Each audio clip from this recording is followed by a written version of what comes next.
The 93X Half-Ass Morning Show podcast is sponsored by Standard Heating and Air Conditioning. It is savings on a stick season with Standard Heating and Air Conditioning's State Fair specials. Deals on deals on deals that can save you thousands. Visit standardheating.com for all their State Fair deals. Standard Heating, providing the comfort you deserve since 1930. The 93X Half-Assed Morning Show. 93. Today is Thursday. Good morning, everyone. I figured this might be a more gentle way to start off the day. And while I'm working on this beer belly, when I drink all you beer, I'm going down to Whataburger. And I'm going to get a Whataburger with cheese. A Whataburger without cheese. A Whataburger with double cheese. A French fries.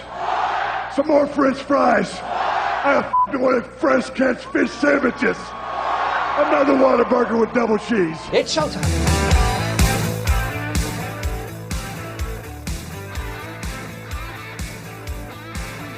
Can you believe it?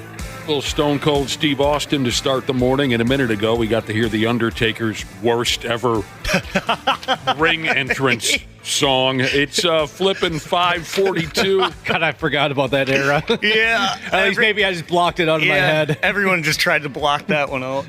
I had my eyes closed the whole time we were playing that song, trying not to picture The Undertaker entering with a bandana on a motorcycle. On a motorcycle with his Sarah tattoo. It is, what did I say, 5:42. Now we've even hit 5:43. You're listening to the 93X Half-Ass Morning Show. There's old Cubby again, broadcasting from his unhappy home. What's up, cuz? What are you doing? You're not Cubby's not feeling 100% just yet. So there he is, broadcasting from home. Would it make you feel any better, Josh, to know that women are lusting after you? Well, I mean, I know you're lying to me to make me feel I'm not better, lying but that's to a you. nice thing to say. I would never lie to you. You ever know me to lie to you? No, well, okay. No, I guess I haven't. But is it, even in this condition, the condition I'm in right now, What about your condition? I'm sorry. that I'm infectious? Yes, they're lusting after you, even in your sickened state. A few women since yesterday, knowing that you're not feeling all that great and you're broadcasting from home, a few women have texted in, and they'd like to know, since you are just sitting there at home, would you give them a thrill and broadcast in the nude? I mean, I guess I could. I feel that's disrespectful to folks, though. Disrespectful? Completely naked. Well, I mean, yeah, if I remember right, I think I tried it 4 or 5 years ago when I broadcasted from home, and I remember enjoying it quite a bit. I mean, just an idea. If you're not comfortable with it, that's fine. But a few of the ladies have texted in and said, hey, take advantage of this opportunity while you can. Get butt-ass I'll naked consider on the it. air. I mean, yeah. Piercings and all. Just take everything off. Oh, no. Josh, have you ever been naked anywhere in your house other than your bathroom before you get into a shower? Dude, he's not comfortable with No. that. No. No. No, I don't do that, Ashley. Ever just have a morning coffee standing in front of like the bay window looking out in the front yard naked? Haven't done that. Stretch. Yep. Never once. Never in my entire life. No. Outside of the bathroom, I'm never naked. I think that's part of the reason why these gals are asking for it, is they know, this is something you don't. You avoid at all costs being naked, even when you're all alone at home. One of the direct quotes from a lady listener was, "Put it on the mic." What? They want to hear what it sounds like. I can't do that. I might return this thing. We'll see. That might make value go up, though. You can put it on eBay. I'm actually wrapped up all cozy in a comforter. Good for a little you. chilly. Good for you, man. That's the best. That's funny. You might have to return the microphone. I mean, the station's not going to reimburse you for it? That's the funniest thing you've ever said. Where'd you buy it? I can just see the original seller taking it back and taking a close look at it, and then looking at you and saying, Was your penis on this microphone? We can't give you the full money back. Later on this morning, say around 7:30, when those two jabronis, Randy Shaver and Brad Ryder, jump on air with us, we're going to try this again. A fresh episode of Who Dis? Again, we get a friggin' big shot lined up on the telephone. And through a series of yes or no questions, Randy Shaver and Brad Ryder will be tasked with trying to come up with who dis is. It works best when the big shot actually calls in to the radio station after agreeing to call in to the radio station. The good news, I have a good feeling about today. The good news is today we will be making the phone call. I don't understand what that makes it means. easier, doesn't We it? have the person's phone number. Oh, instead of waiting for them to call in, we're going to call them. Yes. That's the way it's going to have to be from now on. Yep. That's the way I like it. We're going to take another crack at it, Cubby. Who dis? All right, I got another text saying it sounds like I have a lisp. What's going on? Yeah. Do you guys hear that? Does it sound like that? When you said lisp, I heard it. Really? Yeah. Yeah, it's weird because it's when a normal person with a lisp would have one. So whenever you do like the SPs. Weird. Okay, there's a setting on this mic that maybe I can change. Well, try this. That's odd. When you say your S's, put your tongue to the roof of your mouth and not on your front teeth. That might clear that lisp up for you. Yeah, but I don't have one. It's Yes, you obviously you do. You do. Yes, do I really? It's one of the symptoms of COVID now. Wouldn't that be weird? Yeah. I had a lisp as a child. I've told you before, and I was very fearful. I was a tiny little kid. I was very fearful when my mother said, well, and I don't know why she didn't just attempt to help me on her own, but you guys know the stories about my parents. They weren't really about caring and nurturing and things like my mother said, well, I have you signed up for a speech. I have you signed up to see a speech therapist. So, I think maybe I was a second grader. And I thought, oh, my God, and it would be, I think it was scheduled to be right after, grade school was over. I would go see this speech therapist, and I thought, this is going to be a painfully long process. What's wrong with me? What if they can't fix me? Because I had this lisp, that kind of a thing. And in the end, it took 5 minutes. I sat down. I was terribly nervous, again, anticipating a painful process. What did I know? I was a second grader. And the speech therapist said, okay, say sausage. And I said, sausage. And she said, okay, now say it. And instead of putting your tongue on your front teeth when you pronounce your S's, put the tongue to the roof of your mouth. And I said, sausage. And she said, bye. In and out. And that was the end of that. My God, what a feeling it was to just... All right. I got beef here.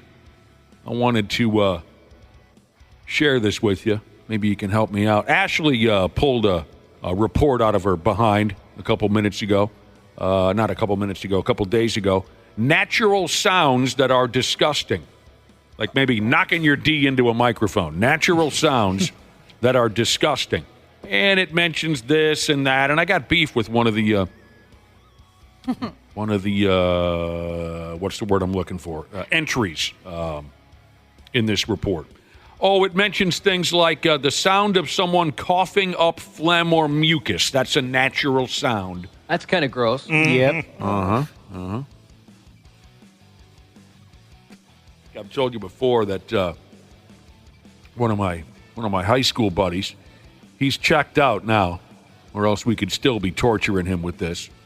He had a very weak stomach, and all you had to do was clear your throat or pretend to clear your throat, and you could almost make the guy vomit, or actually make him vomit. That's how adverse he was to the sound of someone clearing phlegm from their throat. I hate the sound of when someone hawks a loogie. Oh my gosh, yeah. Oh, I cannot do that. I mean, it's all kind of in the same family, but yeah. Yeah. So, yeah, my old high school buddy, we would torture him by hawking up a loogie, like Wapple said, and he would just be in a panic. Someone gulping water or chewing food too loudly also fell into line here with natural sounds that are disgusting. Gulping water, that grosses me out so much. Oh, I can't do the Gulping food chewing. water. I mean, just go. I mean, just Yeah. and of course, it doesn't need to be water, but you. Okay. I've got a friend who's a very loud drinker. It's more annoying than anything than gross. It's just weird. Yeah, loud chewers, folks who eat with their mouth open. Well, I guess that's a visual, not audible. So I should leave that out. But sure, loud chewers, that's pretty gross. The sound of kissing. See, I like it sloppy. Yeah, I don't Yeah, mind that. I'm not a fan. Ooh. Oh, yeah, when there's like a Never heavy really thought about kissing it. scene in movies, that grosses me out. It makes my stomach turn. What? No, I want it sloppy and loud. There's a few other acts where I like there to be audio. Yeah, everything else can be loud, but for some reason, kissing grosses me out. I like it loud. Sniffling. You know, someone who refuses to blow their nose. Yeah. I get shouted at for that once in a while. I'll sniffle all day because I don't know how to blow my nose.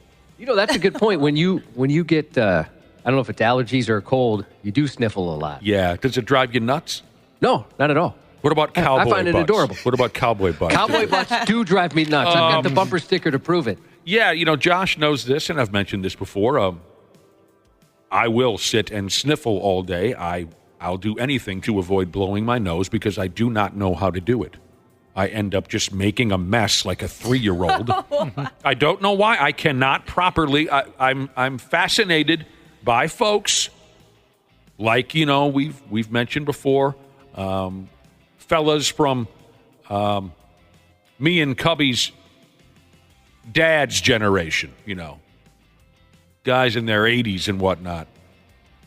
The guys who could just pull the rag out of their back pocket, blow their nose, put the rag back in their pocket, and when you looked at them, you could not tell what you could hear what they had just done, but you could not tell. I mess my entire face up.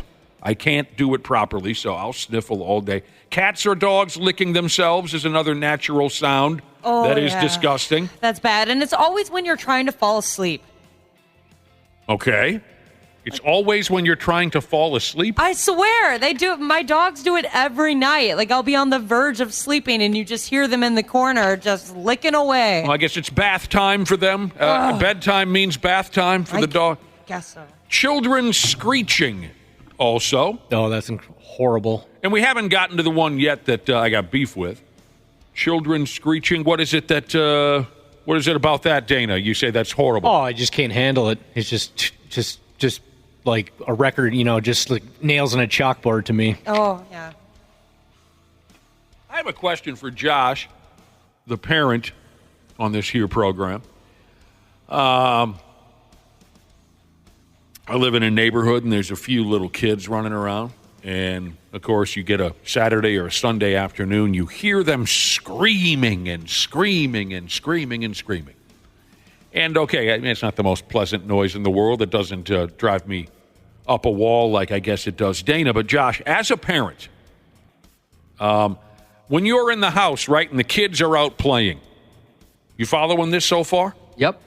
How can you determine what is a I'm having fun scream and what is a man in a greasy trench coat is forcing me into a windowless van scream? Because I can't tell the difference. I'll be in my yard or in my house even and hear the neighbor kids screaming, and I'll wonder, you know, maybe I would have been a good parent because this is I'm on alert sometimes when I hear the children scream because I think, hey, that didn't sound good right there. That sounded like this child is in trouble. But then I'll continue to hear that same scream all afternoon long.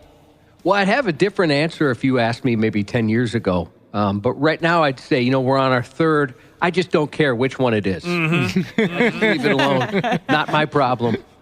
There is one of my son's friends. He screams as if he were being stabbed to death in a shower, like in the movie Psycho. And so there's times I have to go out there and make sure he's not dying. But in the end, he's having a good time. That's his having a good time scream. Right. They're on a trampoline or something, and he screams like bloody murder. The sound of someone biting a fork. Boy, that has to be... I hate that. Mm-hmm. That makes me want to throw up. It makes me so uncomfortable. I can't even picture that sound. I hate when I do it myself too. Like I get mad, mad. And then you could feel it on your teeth too. Yeah, and I hate that sound. If you have two forks together and you pull them apart. Can't do that sound either. All right, there's really? something That bothers about you that much? Oh, dude, so many times in the kitchen I would have to pull them apart. There's something about metal on metal. Yeah, but for some reason I love the sound of when you unsheath a sword. Shink. I love that sound. That is a cool sound. All right. The sound of someone biting a fork. I mean, you've really got to be listening, I think, most times to hear it. It's like they have the bite and then also the drag that comes with it, too. So you guys have some kind of phobia or something, maybe. Yeah, like Nick said, you got to be, are you sitting cheek to cheek with someone while you're eating? You got to be really close to hear that. It also couples up with the people that eat with their mouth open. All right, belching. Some folks are really grossed out by that natural sound. Yep, I hate that. I remember my mom tells this story when I was in elementary school. I had this good friend. We were friends for about 3-4 years, and I came home one day just bawling my eyes out. And I said I couldn't be friends with this girl anymore. And when she asked me why, I said it was because she belched at lunch. And so I didn't want to be near this girl anymore. One of my buddies. Wait a minute. You couldn't be near her, or your mother told you can't hang out with her anymore? I couldn't be near her. I just told my mom I don't want to be friends with her. She's gross. She's weird. One of my buddies is the best in the state at Bourbon. Oh, is he really? There's absolutely. So good. There's no way. No way your soft ass SAWFT soft ass buddy can burp any better than my bro out there in Corcoran. Anyway, the sound of stirring noodles, like the sound of mac and cheese. The sound that it makes when you stir it. Yeah, it's kind of reminiscent of some of what we've already discussed. Dog. It kind of sounds like a dog licking itself or a loud kiss. I see where they're going with that. But the one that. Yes, ahead, Josh. Sir. I was just going to say, I know some folks that can't handle it when someone cracks their neck. Really knuckles. I can't do the knuckles. Really? Knuckle? Suck on that. Yeah, put that in your mouth and suck it. Punk. Yeah. Suck on my knuckles. Every time Nick does it on the air, I'm like, Put that on a fork, put it in your mouth, and drag it against your teeth, Wapple. Knuckles are worse than like a back or a neck? Yeah, I think it's louder. But neck, it's like, dude, you're going to kill yourself. Yeah, the other day I watched you do that, Josh, and I was staring at you. I was worried. I was like, oh my gosh, here he goes. He's doing the other side now. Don't drop dead. Some people turn their head all the way around or turn their head upside down to crack their neck. Oh, they're possessed. They turn their head upside down? Yeah, they'll grab their head and then they'll turn it upside down. All right, I'm a big knuckle cracker all day long. I used to be a neck cracker, but then I don't know. It just stopped giving me that great feeling after a while. It used to be very satisfying to crack my neck. Now I don't really get the same thrill out of it. Knuckle cracking will never get old. It still feels good every single time. Here are listeners texting in on the sounds that they find disgusting or troubling, I guess. Wisco operator Jesus says when his wife files her nails, it sends him up a wall. Something about that dry... Do you know what I'm talking about? Yeah. Yep. Something about that dry scraping back and forth makes him crazy. And he says she just gets aggressive with it. Drives him nuts. But here's the one that I wanted to call attention to. One of the notes here in this report on natural sounds that people find disgusting, or I guess troubling. Sneeze screaming. And here's where they go with this. They say, why do people need that much attention?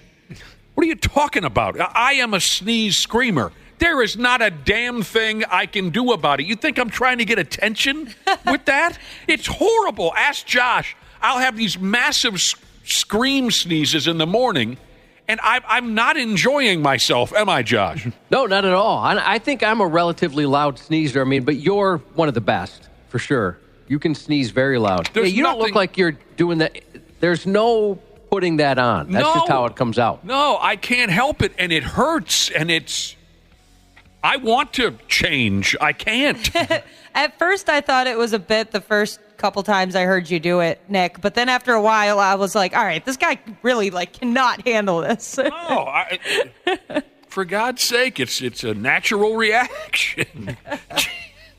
It doesn't make the people who are around me the most, a.k.a. the friggin' wife, they don't enjoy it at all. Because it scares them.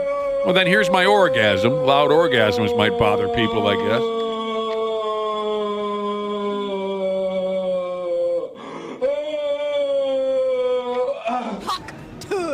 Throw her away. Can we stop with her? I'm telling you, if me and the friggin' wife ever get in a fist fight, it's probably going to be about my sneeze screaming because I scare her to death when it happens. She wants a warning, but oftentimes it comes on so fast I can't give her a warning, and then it scares her. It scares the house pets, and then she eyeballs me or gives me some smart-ass comment, and I say, well, what do you want? It comes out of nowhere. I'm sorry. I'm apologizing for my sneezes now, which is not right. They're scary. You know this. They're scary. I get scared every time I sneeze. I try not to scare you. But, yeah, there's nothing that we sneeze screamers can do about it. We're not trying to call attention to ourselves. I had to blow up on that one. Pool guy Jesus said that he sneezed so hard that he cracked a rib. Oh, no. Oh, my gosh. You poor thing. Yeah, I've heard stories like that before. I'm just waiting for my turn. It's only a matter of time. Oh, God. I'm scared to read this text from Back Dimples Jesus simply because my mic sounds like I have a lisp. People slurping soup.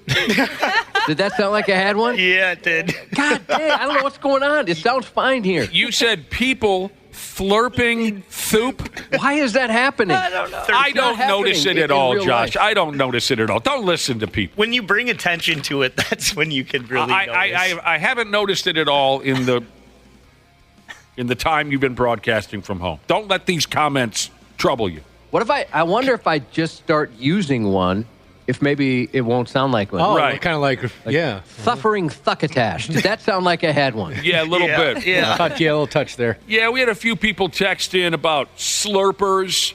My boyfriend slurps everything. Yeah, that's gross. Everything? Yeah, everything. Well, then. That's why he's my boyfriend. But I'll buy him a friggin' drink next time I see him. Ashley. Sorry. It used to bother me, but now I just kind of I'm used to it now, and it's kind of endearing at this point. I'm like, oh, we're going to have spaghetti. Here we go. Lake City Beer Guy Jesus says, the sound when someone is stirring noodles makes me horny. Oh.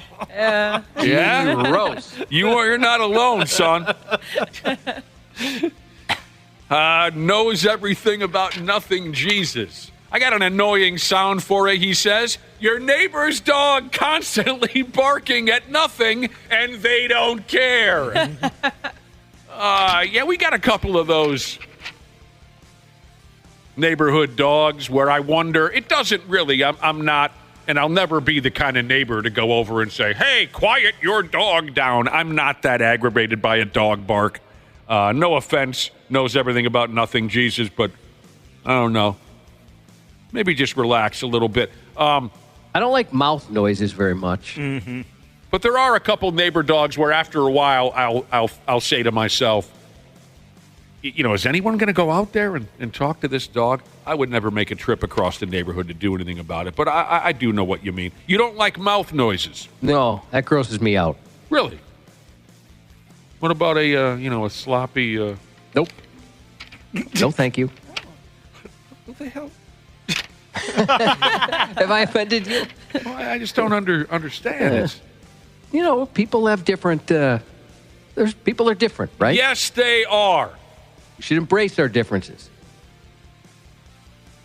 I don't know. I'll Humming. I'll work on that. What are we doing? Humming. Humming bothers people? Oh, yeah. I never would have considered something like that. That's a text you received? Someone received is how you say it? I like humming. Yeah, me too. It's calming. Well, my buddy growing up would hum when he ate. It's cute. And I had a friend's dad that would do that. I wonder if someone in his family finally said something to him. Because, this was a kid that I grew up with. We spent, pretty much fourth grade all the way through high school and college age. We were always together. And then, things happen. He got married, he had kids, and I don't see him as much as I used to. But I wonder if someone finally said something to him. Because when we were kids, he would hum his ass off when he was eating. And it usually was the Smurfs theme. I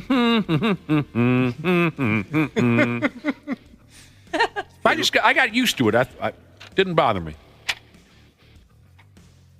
So what are you going to do? All right. Oh, God, look at the time. We got to get going. Hey, a heads up to our listening audience. Today's going to have to be our Friday. I know it sucks. It's terrible. And we're going to be out for the first couple days next week. I've got an event that I've got to attend, and we're going to give Josh a chance to get well. So suck it, mere mortals. After today, we out. Just a heads up. We were planning on taking these days off, months ago. But we've altered our schedule a little bit to where today is going to be our Friday, and then a couple days next week as well. Is everyone okay with that? 10-4. I don't want to have some big fight after the show about not coming into work tomorrow. You know what I mean? Let's get this settled now. You know what a hell of a deal it's going to be. All right, Brad Ryder, Randy Shaver, coming up at 7:30. We're going to do our best to dump another edition of Who Dis on you.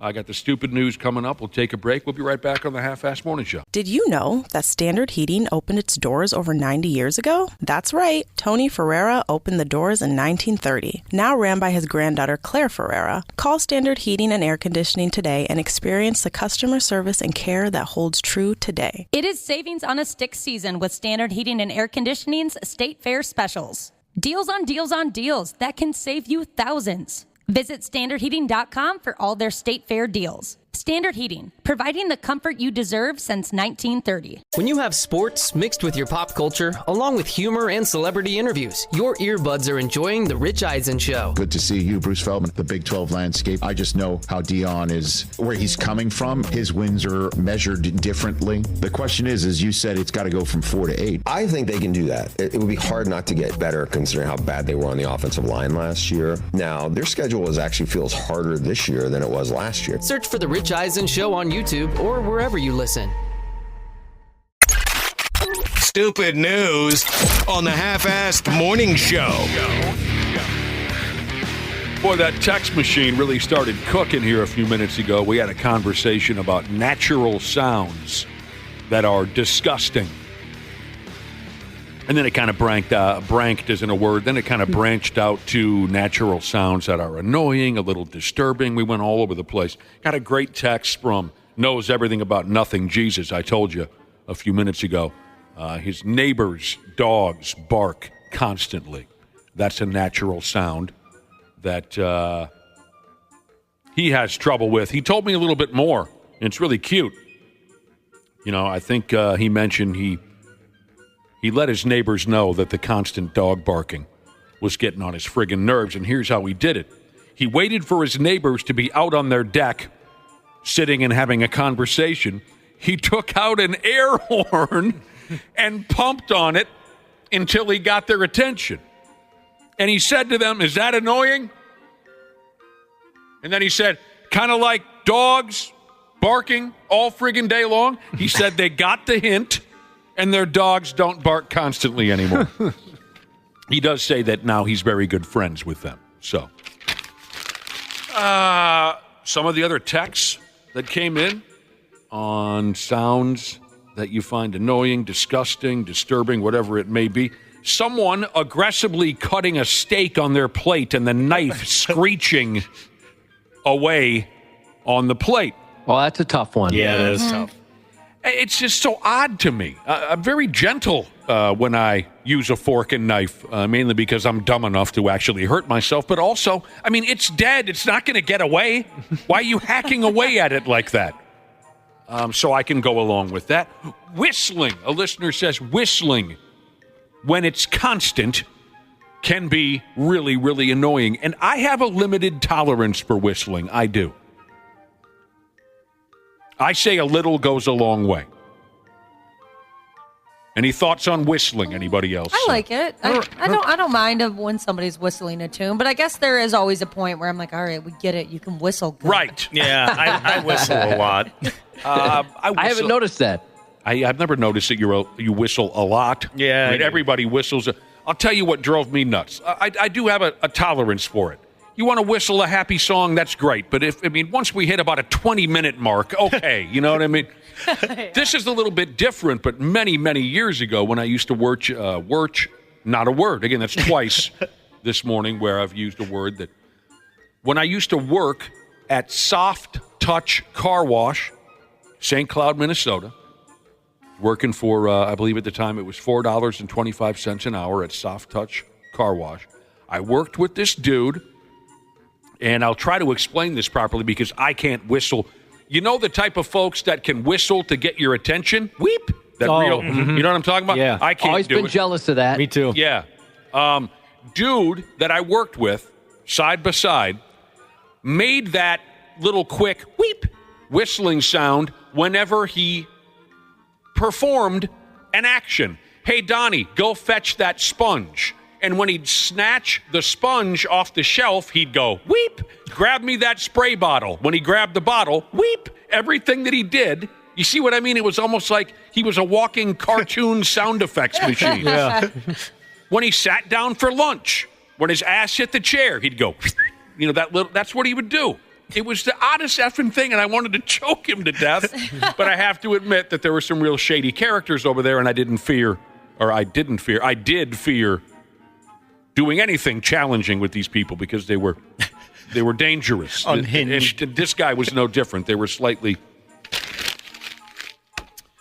Oh no! What's going on, Cubby? Somebody, the guy, he's texting. Oh, the sound of White Lion pathetically trying to cover Radar Love pisses me off. He hates that cover. It's a great cover. He won't let it go, will he? No. And I love that he won't. Yep. A few more text messages on annoying, disturbing, disgusting sounds that people can't handle. People with worn-out brakes. Oh, yeah, that's a good one. I always kind of get a chuckle when someone, pulls alongside me at a four-way, what do you want to call it, a stoplight, and the brakes just... I kind of get a chuckle out of that. I don't know. Because I used to drive that same piece of junk with squeaky brakes. I can relate to that. It's kind of like grinding. Yeah, it's kind of like, buddy, we're all in this together. You really can't afford the brake job right now. I get it. Been there, bro. Yep. Mm-hmm. How about a Jake brake? Oh, I like the sound of that. I don't mind it.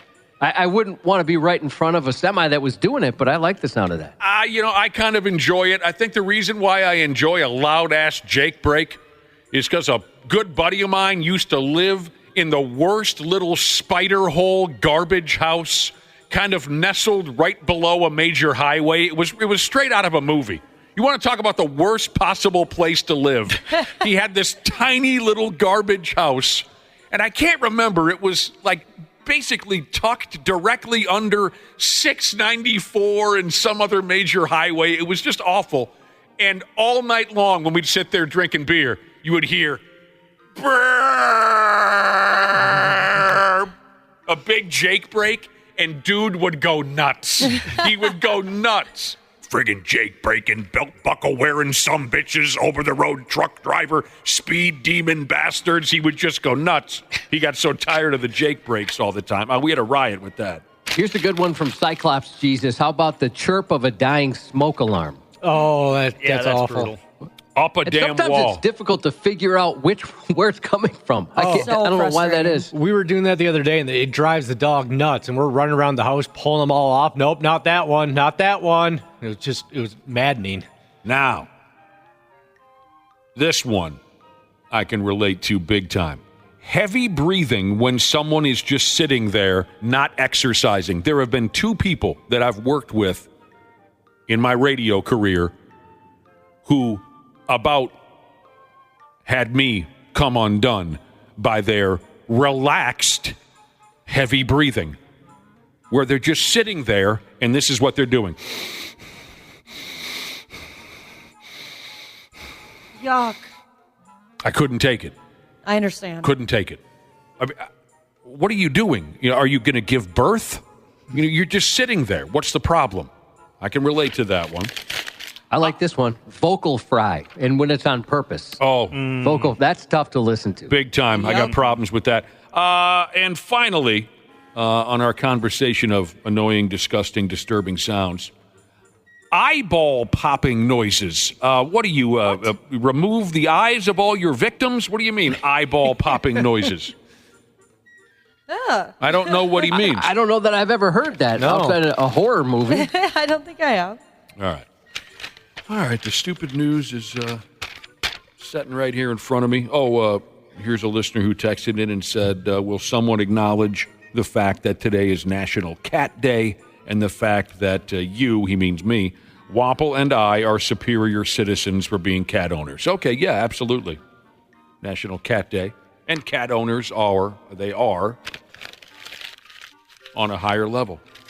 I used to not think that way until I got a cat. Then I was like, all right, these are pretty cool. A few other people are texting in on the friggin' Jake breaks. Cat diesel power hat wearing, tobacco chewing, long hauling son of a bitch. That's how my buddy would come off. Lot lizard banging, speed demon, beer belly, country music listening bastard. There is no good way to set up some of the stories we cover in our stupid news report simply because the actions of some people are so bizarre and so senseless, words can't properly explain. All the fella can do really is just cut to the chase and let you have it. A couple weeks ago in Brazil, an angry dad, he cut loose with a firearm, of course. What else, right? Dad fired shots at beauty pageant judges after his daughter only won 4th place in the neighborhood beauty pageant. This wasn't Miss Brazil, Miss Bum Bum. This was just a regional beauty and the fact that his daughter only took 4th place, dude had to shoot the joint up. Now, the story doesn't indicate an age for his daughter. I don't know if this was one of those ultra psycho kiddie pageants or a teenage thing or what. So a couple hours after the contest ended, Dad comes back into the building where the contest was being held. The place was still packed with people, I think because other events were going on. They had the beauty pageant, and then they had, I don't know, a tobacco spitting contest. Who knows? It was... The venue was still packed. He comes back 2 hours after the pageant was over. And the entitled maniac dad, by the name of Francisco something or another, he started hollering nonsense at the judges from his daughter's beauty pageant. Upset that his daughter only took 4th place. Apparently, the judges didn't think his daughter was as hot as her own dad thinks she is, which kind of strikes me funny. The venue where the pageant had taken place was loaded with military police, but the numbskull dad was too angry and stupid to care. At one point, he took out a gun and attempted to shoot one of the judges. The military police did the right thing, and they turned and fired on him. After the cops put a few air holes in this guy, he was taken to a hospital, but after a short while, he died. Again, the hall was packed with people. The cops had to do what they had to do, in my opinion. Far as I know, the stupid dead guy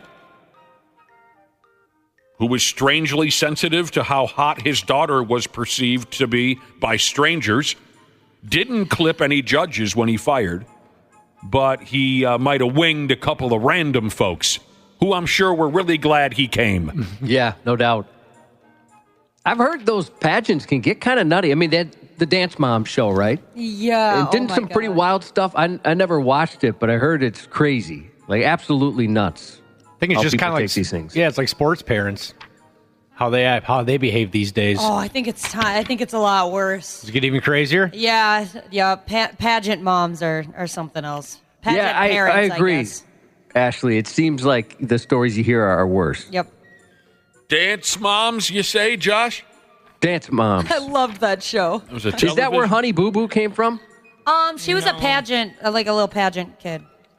Oh, so a different show? Yeah. Here's what I missed about this Psycho Dad story. Psycho Dad, Psycho Dad. Remember, that was Al Bundy's favorite television show on Married with Children? Here's what I missed from that story of the Psycho Dad at the Brazilian beauty pageant. Whole frog protection Jesus filled me in. The guy's daughter took fourth place. There were only 3 contestants. That'll set a guy off. I don't know. Cheek spreader Jesus. Imagine losing a beauty contest because you're ugly, and then your dad gets gunned down in the same day. Yeah, you're not having a good day. That's a tough one to bounce back from. Yeah, they didn't mention if this guy's daughter had to watch him get shot to death or not. What is this? Here's a guy that doesn't mind turning a personal matter into everybody else's problem. He's from out there in Thailand, for Christ's sake. The dumb bastard, he got all drunk and drugged up, and he went on a damned neighborhood panty raid, like he was part of the Tri-Lam fraternity house at Adams College in 1984. Anyone here ever been a party to a panty raid? No. No. No. You know, watching it in the 80s movies, it was something we always wanted to do but never did. Probably for the better, I'd imagine. Yeah, Josh, I do have vague memories of sitting down and planning one evening. This was when we were living up at St. Cloud State, and directly kitty corner from our house was a house full of women that we all knew very well. If you know what I mean. Oh, yeah. Oh. They were friendly. We were friendly. And we got to know this house, and they got to know us. And one night, I don't know, we were, had a few BLDs in us. Nowadays, the hip young people call them Bush Lattes. We used to call them BLDs. We had a few beers in us, and we were planning it, but we never cut loose with it. And I think I'm glad we didn't. Unless somebody took all of my underwear or like a vast majority of it, I would never notice.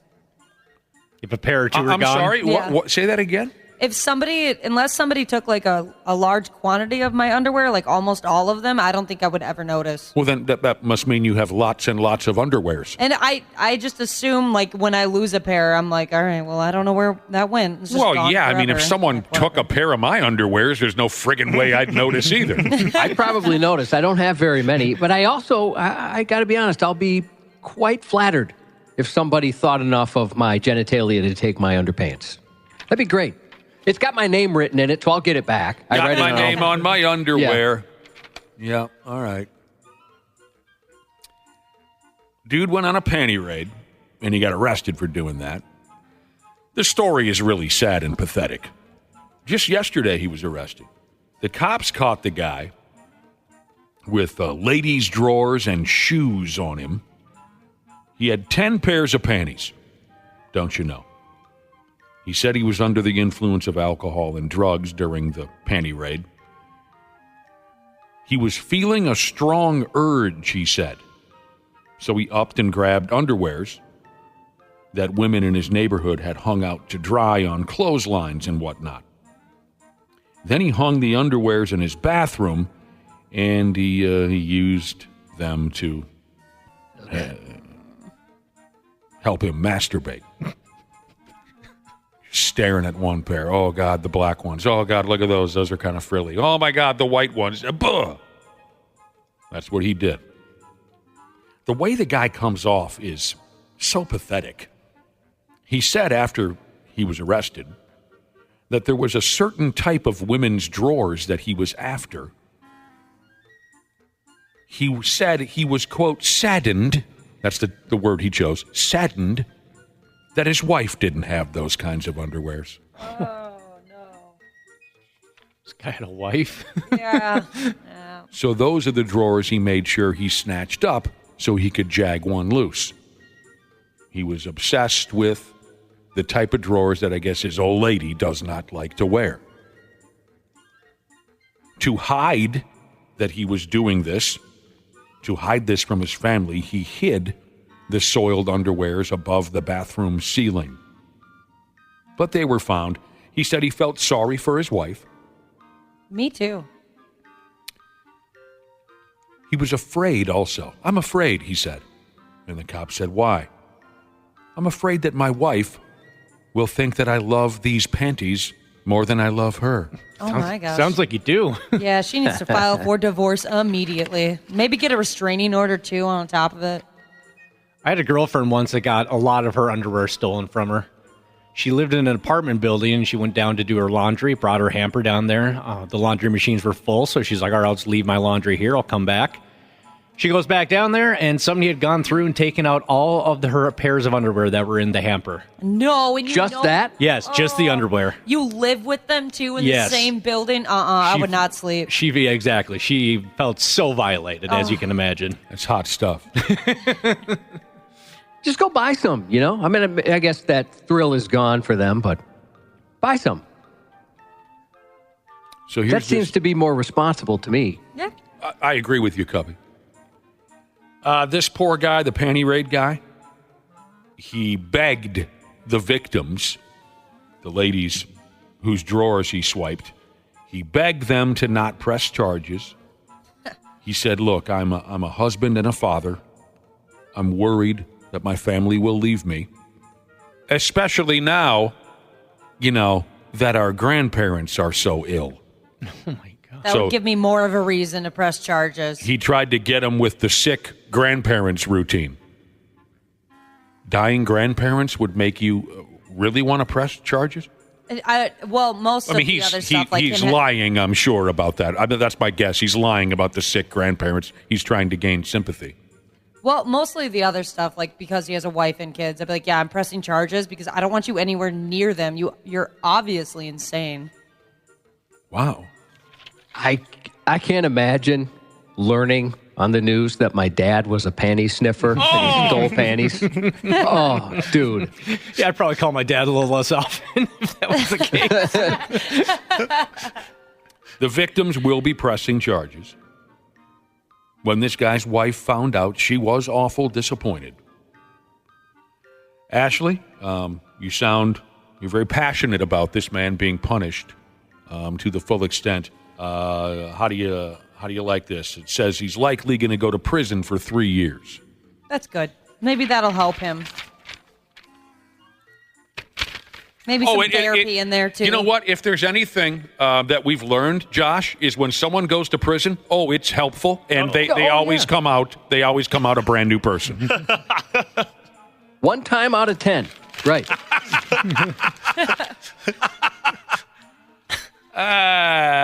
Imagine going through those panties at the prison. Oh. Imagine what? If he has just like an underwear fetish or something, he's just digging through all the underwear at the prison. They put him on laundry duty? Yeah. Like, no! Well, I'm guessing he could look all day. He's not going to find any panties in there.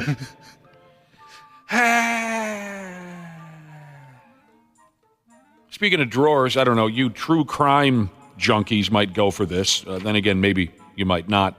There's a true crime museum in stupid England, and they've put a pair of drawers on display.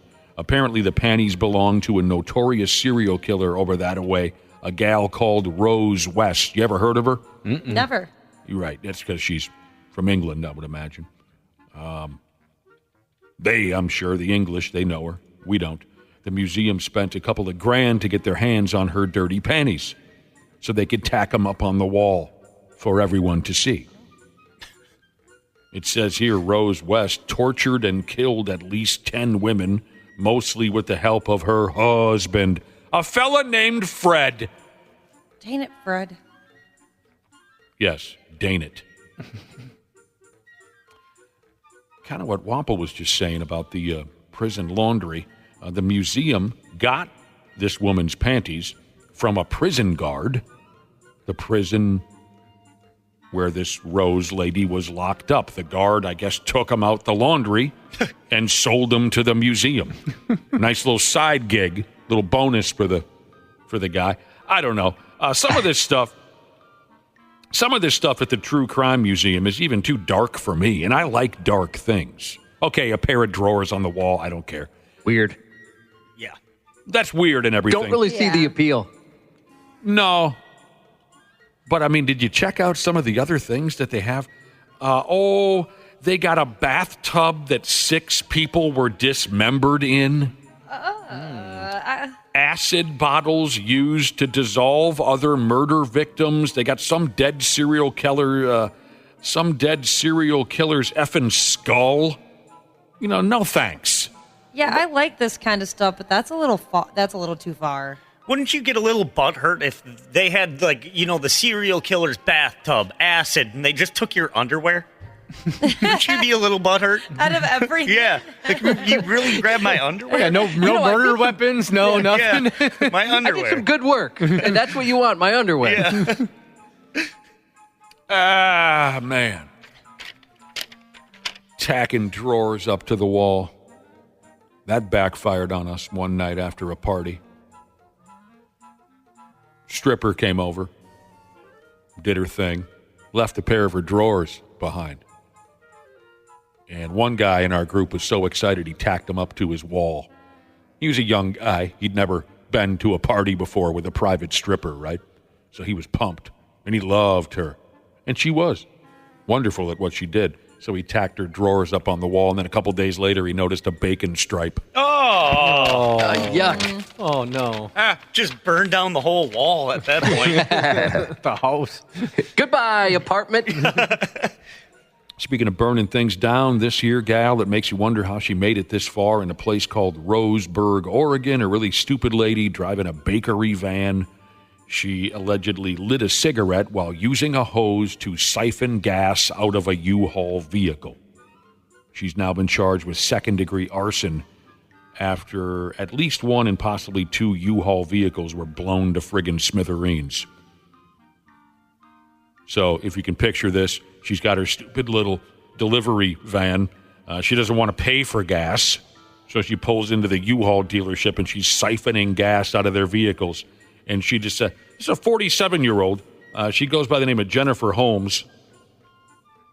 She's going to siphon gas out of the U-Haul vehicles. And in the process, she felt the need to burn a friggin' Virginia Slim.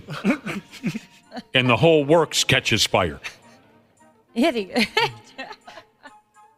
Siphoning gas like she's living in a damn Looney Tunes cartoon. She's lucky she didn't end up getting sprayed across town and pasted up against the side of a building or something like that. Hard to believe, but it's true. She's a real person. She did that. It's one of those things where you think if you knew how to siphon gas, you'd know some of the dangers around it, right? Maybe you'd look something up on the internet. I do like it when people own themselves, though, and that's exactly what she did. Mm-hmm. Yeah, she did. All right, we got to close out with this here situation. Do these guys not understand how beer drinking works? In New Zealand, 3 stupid idiots ended up in the emergency room after swallowing bottle caps. Ouch. You're supposed to discard that part. In all 3 cases, the dude said they were too effing loaded to remember gutting the bottle caps. Don't think I've ever been that drunk. Now, the neighborhood these three buttholes come from there in New Zealand is called Christchurch. Interesting town name. And apparently, they like to get after the Steve Weisers in this here neighborhood. It's like the Anoka of New Zealand. They have a lot of problems with drunks acting like rookies and ending up in the hospital. They do. The story says, and this won't surprise you, it's always dudes. They never have female drinkers coming into the hospital in the middle of the night with an arm off or a hemorrhaging head wound. It's always the dudes. Uh-huh. And these are just the three latest that the neighborhood hospital has to deal with. Back to these bottle cap swallowing idiots. One of them had the cap stuck in his throat. The other had one down in his boiler. And the other, I don't know where the bottle cap got stuck. The doctors who had to help these effing jabronis said their dumb behavior could have been life-threatening because of the sharp edges on the bottle caps. Mm-hmm. You're familiar with that, Wapple, it sounds like. Yeah. The sharp edges on the bottle caps. That's what I was thinking the whole time. I'm like, God, that would hurt going down. And coming out. Ooh. Didn't think of that one. Ouch. So there you friggin' go. Sports on the 93X Half-Assed Morning Show. What did she do? They put her in jail? It's a doll. Oh. It's like something from The Shining. Or female Chucky. What is that? That is funny. It's a Rocky's doll. Of course it is. We're in purple and everything. Got her hands on the bars. Let me out! Let me out! Keith Hernandez and the other guy, they call New York Metropolitan baseball games on television. There was a scary doll at the game the other day between the Mets and the Colorado Rockies, and Keith Hernandez thought it was a live child. It was pretty creepy. It was. I'd like to know who put it there. Yeah. Creepy dolls. They show up in horror movies a lot, don't they, Josh? Mm-hmm. Yeah, that's the trope, right? Annabelle. For those of you in Janesville, Minnesota, who are a little older, you all remember the creepy doll up in the window there, right?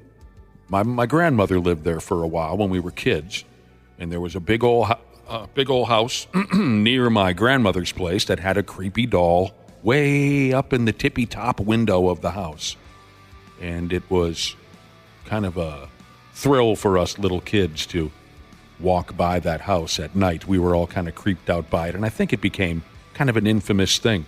So you Janesville, Minnesota people, I remember that friggin' doll. What happened to that doll? Maybe you can tell us. Is the house still standing? I haven't been in that town in a long time. But that was part of the draw. Of course, going to see Grandma, kind of boring, right? Hey, we're going to see Grandma. Oh, no. But part of what picked up our spirits was we got to go see the creepy doll.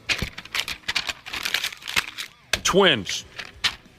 Oh, they dumped that rubber match with the Cubs yesterday. They lost 8-2, but the bigger panic in town is that maybe Joe Ryan isn't feeling so good. He left the game in the third inning. He called for the trainer to come out, and they're saying he might, Josh, be having problems with his elbow. It's always the elbow. Oh, or the knee.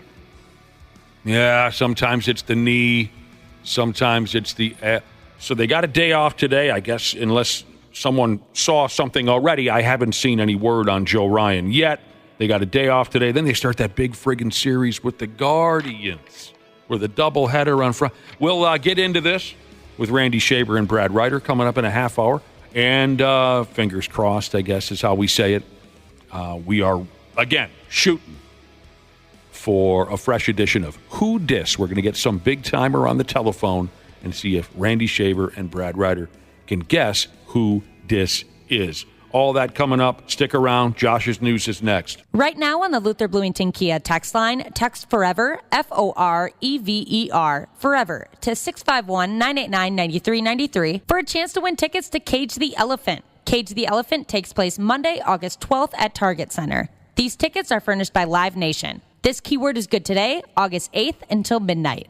Did you know that Standard Heating opened its doors over 90 years ago? That's right. Tony Ferreira opened the doors in 1930, now ran by his granddaughter Claire Ferreira. Call Standard Heating and Air Conditioning today and experience the customer service and care that holds true today. It is savings on a stick season with Standard Heating and Air Conditioning's State Fair specials. Deals on deals on deals that can save you thousands. Visit standardheating.com for all their State Fair deals. Standard Heating, providing the comfort you deserve since 1930. We're all juggling life, a career, and trying to build a little bit of wealth. The Brown Ambition podcast with host Mandy and Tiffany, the budgetnista, can help. Let's talk about the financials behind locks. It can be quite pricey, but as your hair locks, it needs way less product. When I had my fro, it was way more costly as it relates to products because my fro was thirsty. No, it's very expensive. Yeah. Yes. I need the whole bottle. So. What, a dime-sized portion of what? Girl, the laughter. Brown Ambition. Wherever you listen. Half-assed Morning Show. 93X. This incident just shows you could be sitting in a car doing a report and you're the target of violence due to the fact that this is the job that you do. A 49-year-old man is facing multiple charges after stealing a police cruiser, which crashed into a church of all places. 10:45 p.m. Sunday, Stacy Footman approached a police officer and yelled for the cop to get out of the cruiser. When the cop unlocked the doors to get out, Footman got in while the officer tried to push him away. Footman then quickly drove off with the officer still inside. The cop pulling the steering wheel, crashing the cruiser into a church. New Haven police were already familiar with Footman. In fact, police say he's been arrested 80 times prior to Sunday. No kidding. Was he going for the record? Yeah, how do you keep getting out of jail? 80 times. That is... Yeah, that's got to be some kind of an all-time record. So the cop, kind of looked away for 2 seconds, and Dinkus tried to drive away in the cop car. Yeah, exactly. So he's going for it now. I mean, he's pushing it now to where they're going to have to keep him at one point or another. You know what I mean? One's going to be tough to come back from, Yeah. I think that's maybe what he's been going for this entire time. I'm going to build up to one grand crime where they're going to have to keep me. A 32-year-old man was arrested after video showed him running naked through the streets of downtown Des Moines and carjacking a person early Tuesday about 3:30 a.m. Video circulating on social media captured the nude man running back and forth on the streets while women shouted in the background. The man stopped for a moment on a sidewalk, then ran across the street toward a parked car with the driver's door open. A man in the driver's seat looked confused as the naked man leapt over him to the passenger side. Yeah, I think I would too. It's bad enough to get carjacked, but also testicles. Yeah, you know what I mean? Anytime there's nudity involved, it's worse. The driver got out of the car while the naked man jumped behind the wheel. The naked man appeared to try and shut the door, but the driver was in the way. The driver then punched the naked man in the face once and then again. At this point, the naked man put the car in reverse and backed away at high speed, briefly dragging that driver, who suffered minor injuries. And lost his pants. His pants, he did lose his pants. Wait a minute, now we got someone else who's not wearing pants? Yeah, this one, it's nothing he could do. He's just dragged along the pavement there. Yeah, the driver had his pants pretty much down below his butt, and then when he got hit by the car, they were off. Oh, man. So we got two guys swinging. Yeah, insult to injury there. Police later found the naked man with the car, which had crashed into a tree. So just knowing that guy's bag was on your driver's seat, do you put that car up for sale? I definitely bring it to a detailer. Yeah, detail it. Can you guys get balls out of a seat? What does that cost? A Maryland man was seen breaking into a vehicle at an auto repair shop before setting a Domino's pizza building on fire with poop. Oh. What do you mean? How do you set something on fire? Poop is flammable? Well, it is when you put it in a bag. Oh. 59-year-old George Cook set fire to the back of a Domino's store in Westminster, Maryland, Saturday, after a witness noticed him breaking into a vehicle at a nearby Superior Car Care. Fire departments from several communities responded at about 6:30 a.m. and found a fire at the rear of the Domino's. They contained the fire within minutes and asked the Office of the State Fire Marshal to investigate. As investigators were probing the cause, officials learned Cook had been arrested over the last few weeks for setting small fires within city limits. And the previous fires were all set in the same way with the fire at Domino's, placing feces into bags or boxes, and setting them on fire. I bet sorry, go ahead. Go ahead. I was just going to say, I bet a poop fire doesn't smell very good. No. I wonder. I know when you take a leak into a fire, that smells pretty bad. You're willing to make that chancy bet, huh, Dana? Uh-huh. I'm going to go on a limb here and say it right now. I wouldn't want to smell a poop fire. I like when you take chances like that. Yeah, but it's risky, you know. A Domino's manager said Cook had come into the store earlier in the week, became belligerent, and kicked over a trash can when told to leave after the employees refused to give him free food that he'd requested. Yeah, That's twice. A couple times this week. Yeah, twice this week where someone has the idea that you can just walk into an establishment and get some free food. Hello, I'm here for free food, please. I'll take my food. Immediately. A 46-year-old Texas man's accused of rigging toilet seats at several locations of a local car wash chain, placing small explosives under the seats designed to detonate under pressure.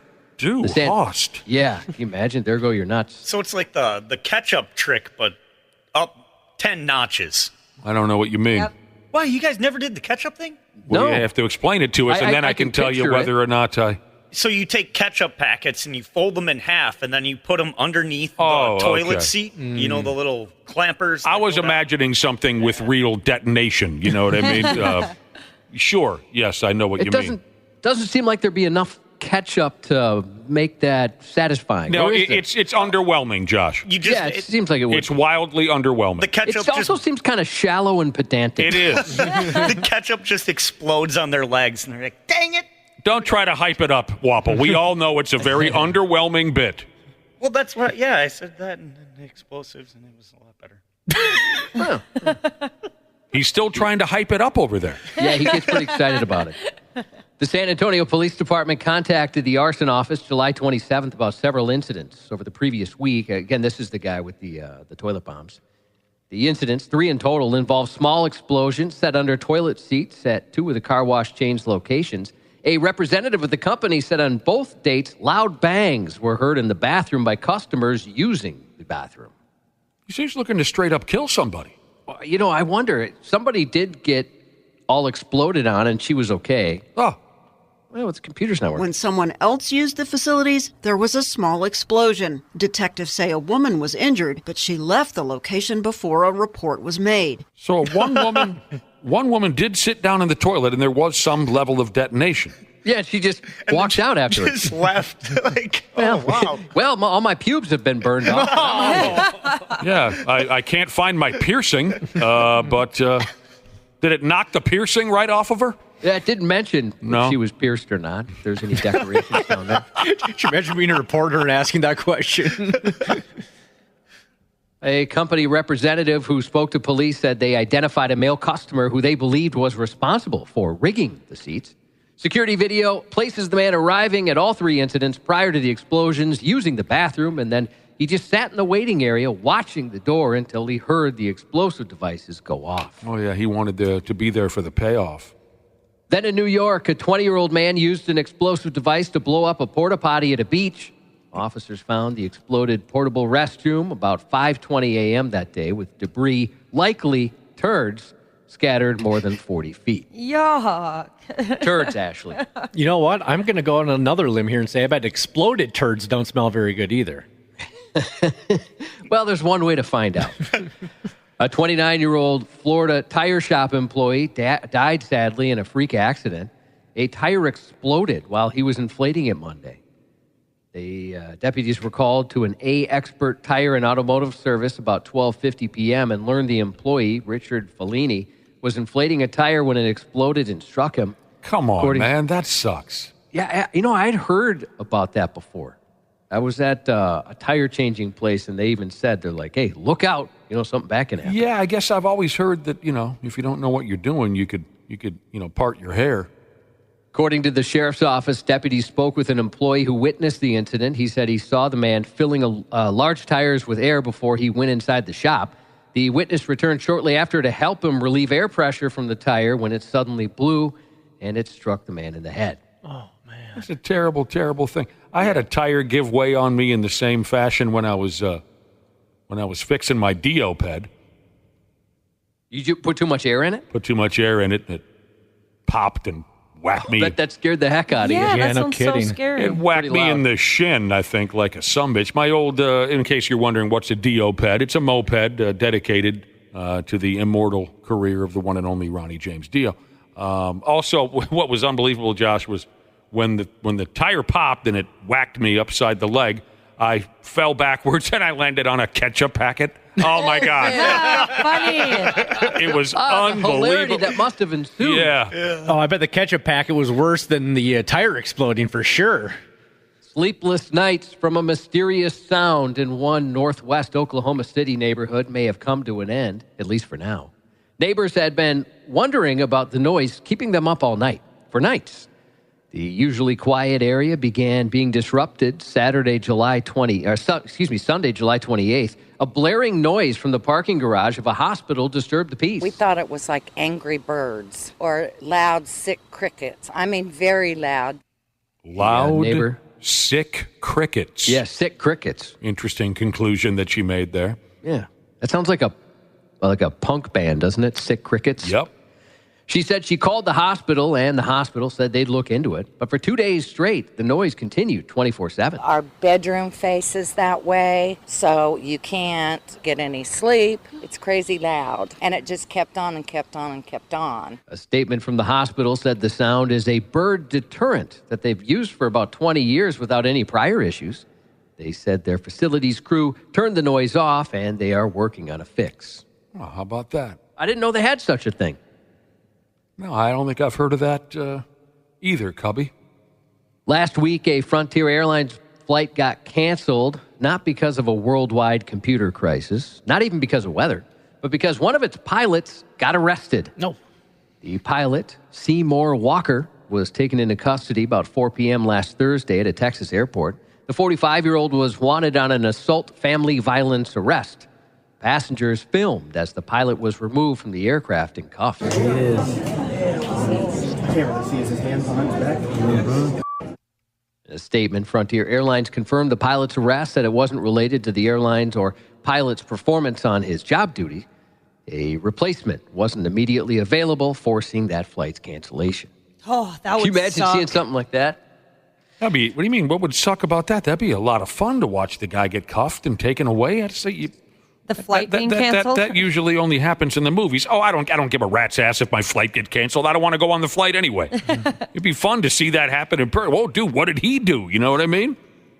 A Very 19 mysterious. I would want to and know, fun. yeah. I wouldn't mind seeing something like that. A 19-year-old Florida woman faces multiple felonies after stabbing her ex-boyfriend's new girlfriend because she wanted closure in their failed relationship. I hope she got it.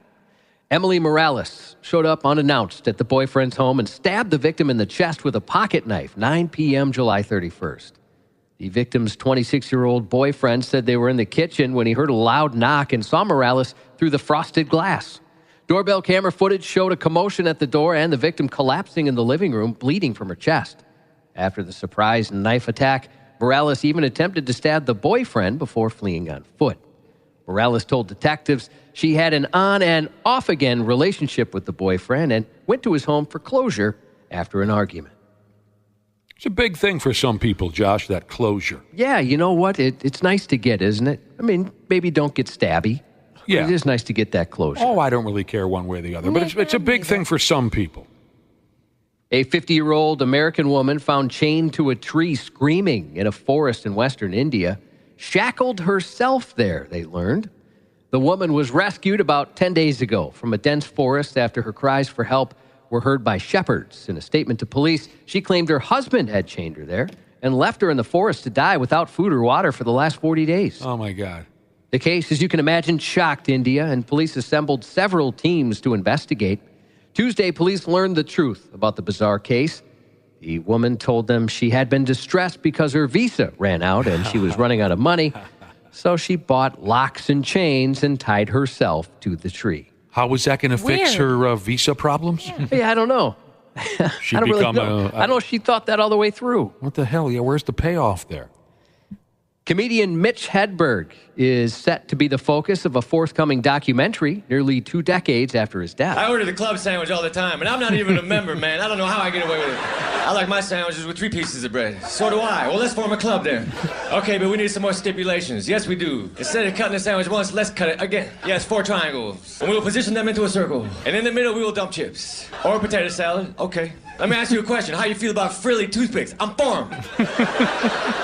Well, this club is formed. Spread the word on menus nationwide.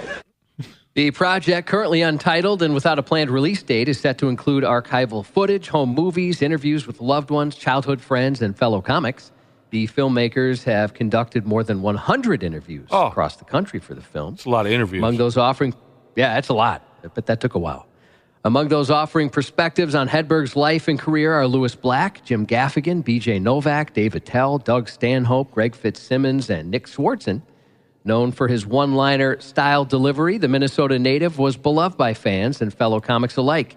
He made 10 appearances on The Late Show with David Letterman and released 3 stand-up albums. I like an escalator, man, because an escalator can never break. It can only become stairs. There would never be an escalator temporarily out of order sign. Only an escalator temporarily stairs.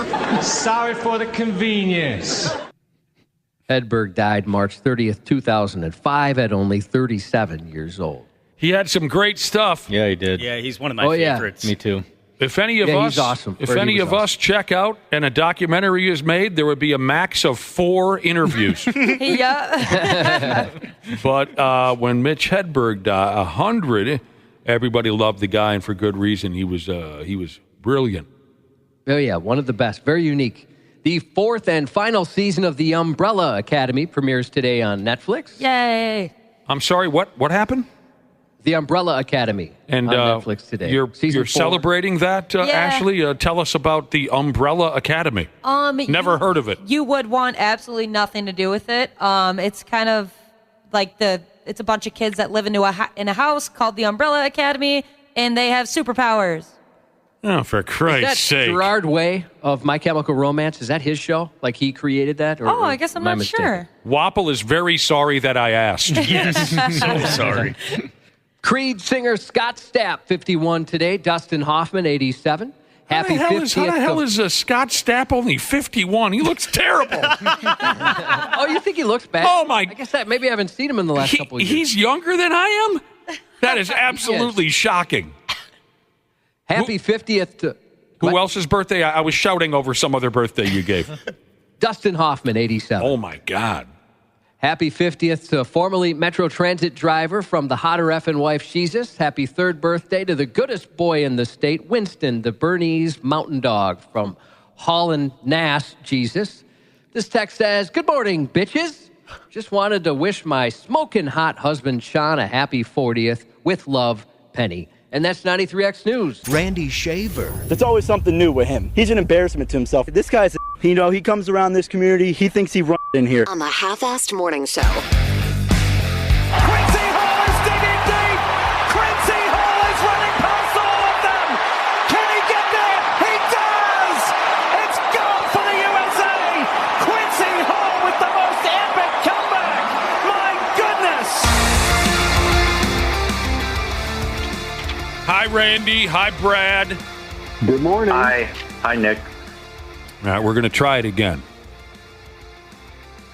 First things first. Is there anyone waiting on the other end of our one available telephone line?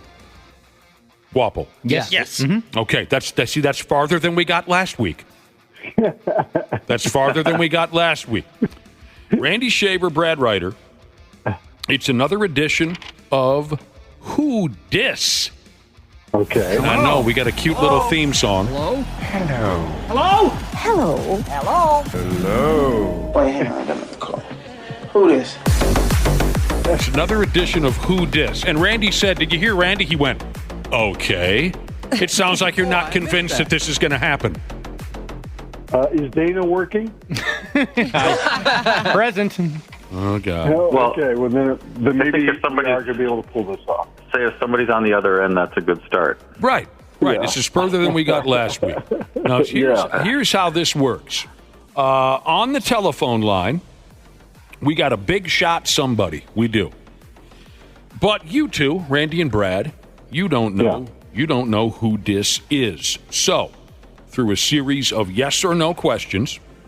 We're going to see how long it takes the two of you to solve the mystery. Only yes or no questions. We'll have you toggle back and forth. Randy Shaver, I think you've been the one who's started, and that's fine. We can continue that pattern. Only yes or no questions, and our mystery guest, Big Shot, will answer with only yes or no. Listeners can play along. This is the part that I enjoy. Listeners can play along and see if they can figure it out, too. So let's pull them in.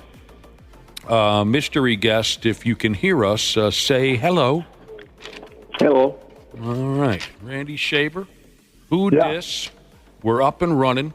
What's the first yes or no question you have on your mind? Are you Terry Ryan, former Twins GM? Oh my God! You stole my guess from last week. I knew it would go fast, but not that fast. Yes, that's unbelievable. So Terry, last week when this didn't work out, I thought it was you, and they denied up and down that it would have been you. So I think they went out and got you because I guessed you last week. Okay, well I'm here today. Terry Ryan, your popularity is off the charts. The first question was, "Are you Terry Ryan?" Well, I got that one right. Yeah. Like Josh said, we had a feeling because of what Brad Ryder explained last week. He was ready to guess you before we even got started with this.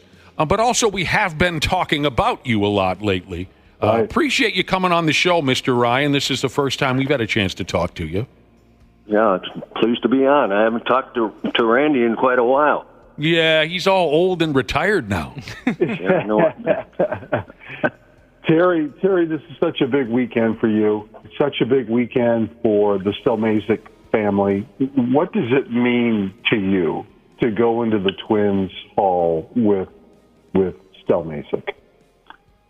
Yeah, it's unbelievable, Randy. I never expected this. I was with the Twins for 34 years as a player in the minor leagues, and then scouting director, and then GM for 18. And I guess longevity means something, but I was with Rick Stelmazic he was there 33 years, and he and I coincided with our careers with the Twins, and he was in uniform and I was in the front office, and it's ironic that we're both going in. We certainly had a lot of players that allowed us to get this selection into the Hall of Fame for the Twins. It's unbelievable for me going in with Carew and Killebrew and Herbeck and Puckett and those types of names. It's a phenomenal honor, and I can't tell you how much it means to me and my family, and I'm glad I'm going in with Rick. That's outstanding. Yeah, we're very happy for you. We're looking forward to, seeing how it plays out on Saturday. I mean, when you mention all the other names, it's got to be a great honor. Brad Ryder over here brings you up a lot. The two of you.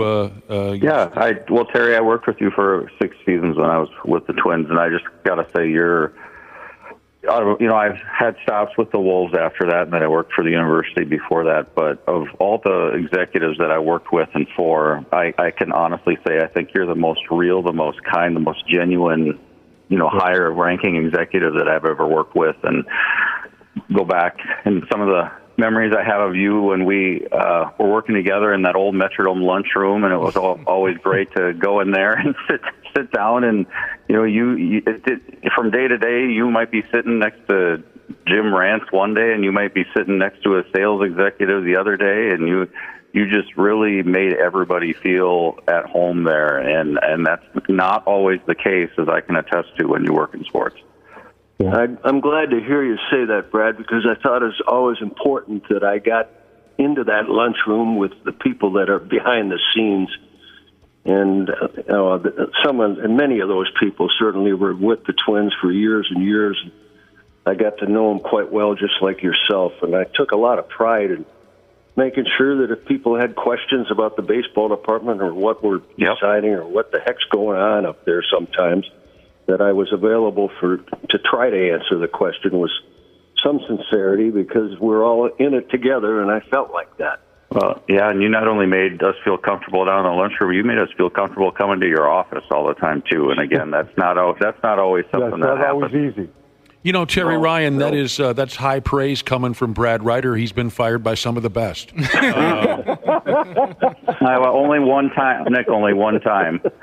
Well, coincidentally, I was going to say Terry and I was about to say that Terry and I have that in common, but I think the person who let me go didn't last much longer than I did. So. Oh, dude, I mean, we can get into that some other day. Yeah, Brad, don't get so defensive. Just go along with the joke. We got Terry Ryan, twin lifer here on the program, scout, GM, all that. I mean, I know, Terry, you're probably not I don't know you at all, but you're probably not the kind of guy that likes to pick favorites. But if you could, are there certain players you have really fond memories of over the years, associating with these players, whether you were directly responsible for them becoming twins or not? I mean, any that stand out? I guess, it's easy to pick Kirby Puckett. I was around as the scouting director when Kirby played, and he was a tremendous guy to me. He was very receptive to people like myself and all the other employees around the Twins. But he was one. I always had fond memories of Brad Radke because he stayed with the Twins when everybody was encouraging us to move him.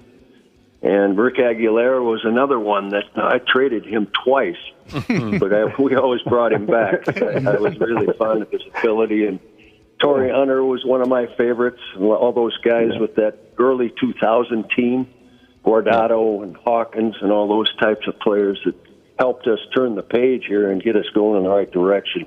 Right. It's easy to root for those types of guys because they went through some tough years to get where they were at. Many of them, all of a sudden, they're playing 15 to 20 years in the big leagues. It's phenomenal, some of the careers and the longevity. How about the decision, Terry, to draft Joe Mauer and how that fairy tale story basically finished up last month in Cooperstown? Can you just describe how you feel about that decision and about Joe? Yeah, there's no question. That was a big decision at that time, 2001, and we weren't very good at that time, Randy. We were going through some tough times, and everybody, I think, had some interest in us taking the college player because he probably was a little closer to the big leagues, and we always need pitching. And all of a sudden, we've got the first pick, and we've got a kid about 7 miles away that we had been tracking since he's been about now 16. And we knew a lot about him, and certainly his history and his bloodlines of the Mauer family. And we ended up going down to the last week or so between Pryor and Teixeira and Joe. And ultimately, it was very apparent that Joe was going to sign. He had an opportunity to go play football, and that was a piece of the decision-making that we wanted to make sure we could sign the player. And we had a lot of people that gave their input. There are probably 15 scouts or maybe even more that I sent in to see Joe. And there's a little bit of a split camp, but when all was said and done, Mike Radcliffe was scouting director. He had a lot more knowledge about Joe than probably any scout in the country because he knew that he was going to be a good player, and he was in our market here. So he tracked him since he was 16, and we did a lot of due diligence on the makeup, and certainly whether or not Joe could handle the 1-1 in his home state, that type of stuff. You're always worried about that, and you're always worried about a catcher because they have a little bit of a shorter shelf life. But everything pointed with his athleticism, his makeup, his history with the Twins or the market, and everything pointed. And Mike said, we're going to take Joe Mauer, and I certainly agreed with that. We took him, and into the Hall of Fame he went, and I guess that says it all right there, Andy. You took the right guy. Yeah, no kidding. I was a total moron. I've told this story before. At that time period, I ran into a friend of mine who I worked with on the radio at the time, Tim McNiff, who was doing television news with Randy, and Tim and I ran into each other at the gas station on draft day, and Tim said, the Twins took Joe Mauer. He was totally pumped, and I said, I was kind of hoping they'd go with Pryor. Boy, was I wrong. Boy, was I wrong. We got former Twins GM Terry Ryan on the phone. Speaking of transactions and trades and drafts. You hear this all the time. It's a business. It's a business. It's a business. But for you, Terry, was it difficult at times because of personal relationships you've built with the players, or were you good at separating that?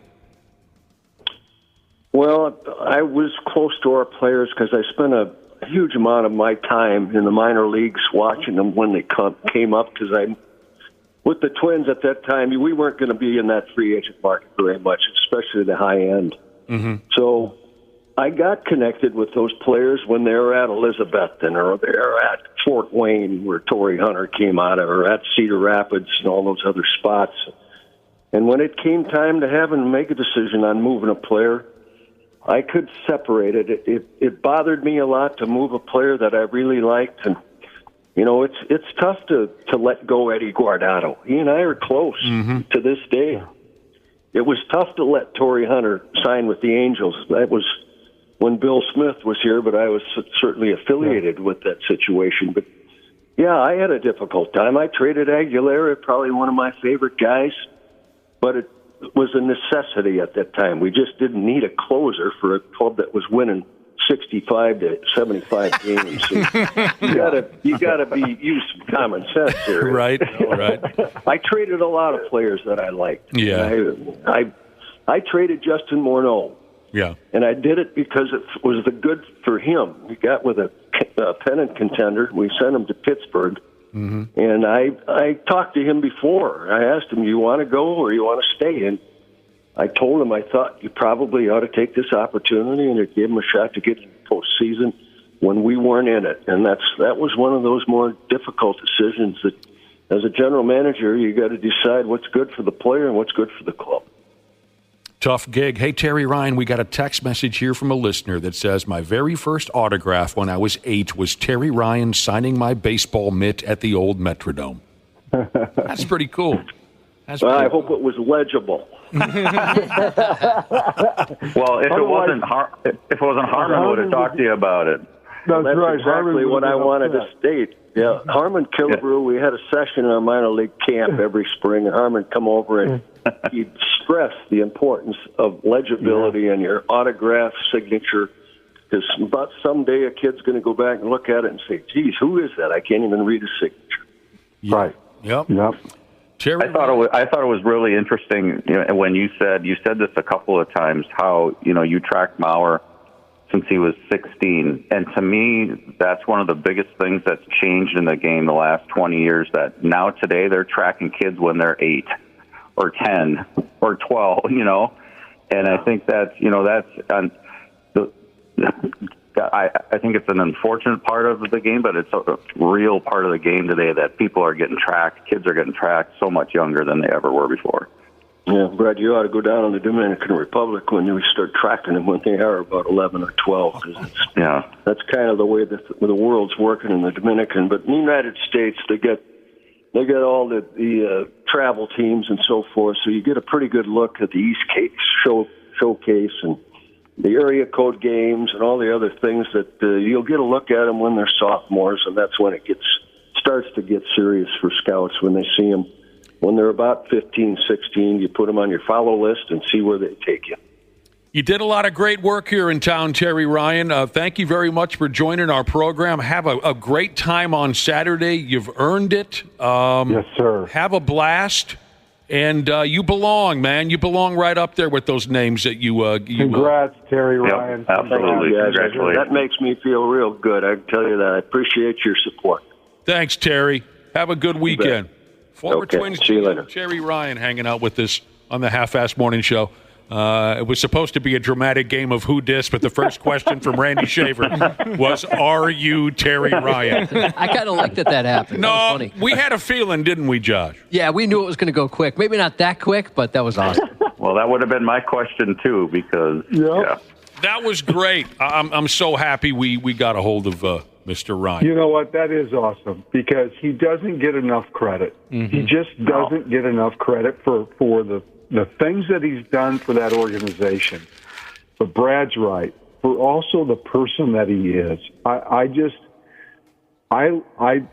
think he's a fantastic person in a job that demands you be sometimes difficult, right? I mean, it demands sometimes that you separate yourself not only from the player but from the media and other things. And I know, Terry, there were times where the media was kind of tough on Terry for certain moves that he made or trades he didn't make or whatever.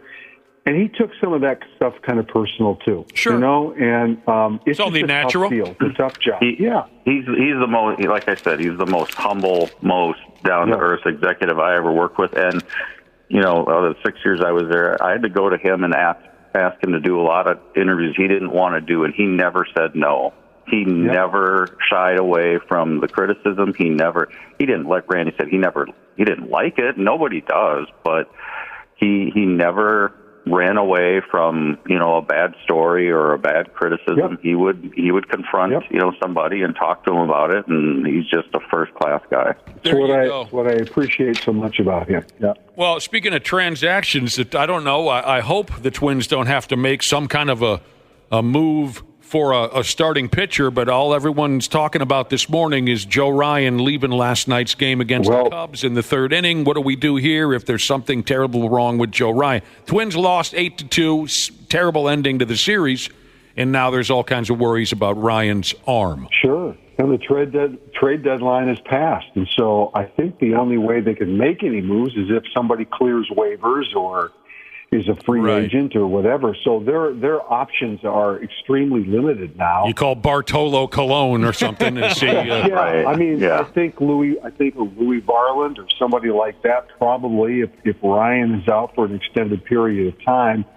there are some young arms there that they can maybe tap into. But this is exactly the scenario that I think worried some people. Is that, you know, what happens if one of those big three gets hurt? You really don't have a place to run. So I think Louis, Ashley's second-grade boyfriend, Louis Varland, I think he's scheduled to pitch one half of that doubleheader tomorrow. Yep, which would be great, you know, because if they're going to need him, they need to get him out there and get him working again. So what a big series this is going to be this weekend. Wow, you couldn't have asked for a better series. It looks like the weather's going to be perfect. You've got Terry Ryan and Rick Stelmasic going into the Twins Hall of Fame. It's just a great weekend for the Twins. Yeah, Bailey Ober, I think, is going to be the other half tomorrow with Varland and Ober. And then, it really sucks, but we don't know. Maybe we're panicking over nothing. Unless you guys have heard something. I haven't heard anything. No, I haven't either. But if it's a 3 to 4 week deal, it's still okay. I mean, that's the nice thing about it being early August, but you hope it's not, you know, a season-ending sort of thing. This Festa kid has looked pretty good. Yeah. At any rate, I was. But again, a lot of those guys, Nick, are unproven, and so when you get down to the nitty-gritty in September, and you get into whatever the postseason may allow, you know, you're talking about guys with very little experience in that kind of a setting, and that's, you know, it makes you nervous. So. Oh, my God, again with the text about Trevor Bauer. They're relentless. Oh, my God. No. It sucks. Joe's had a good year. He really has. Joe friggin' Ryan. But we'll find out more today, I'm guessing. All right, the Olympics, as Ashley would say. The Olympics. What do we got now? Team USA still hangs. Yes, Randy. Should. How about that 400-meter finish yesterday? Oh my God! Is that Quincy Hall? Mm-hmm. Yes.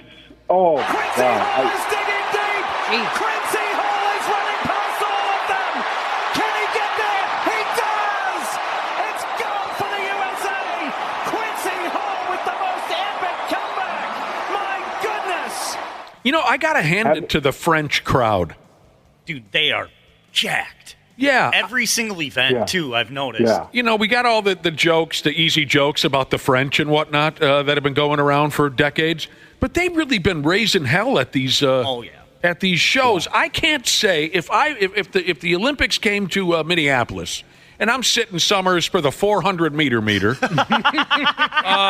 I can't really say that I'm going to raise hell and scream my balls off because I can't see you there in the first I don't place. know who any of these guys are, but the French crowd, they must be serving a lot of beer or whatever because they're just roaring their asses off. It's added to the experience. So Quincy Hall, Randy, came from behind to win the 400 meter.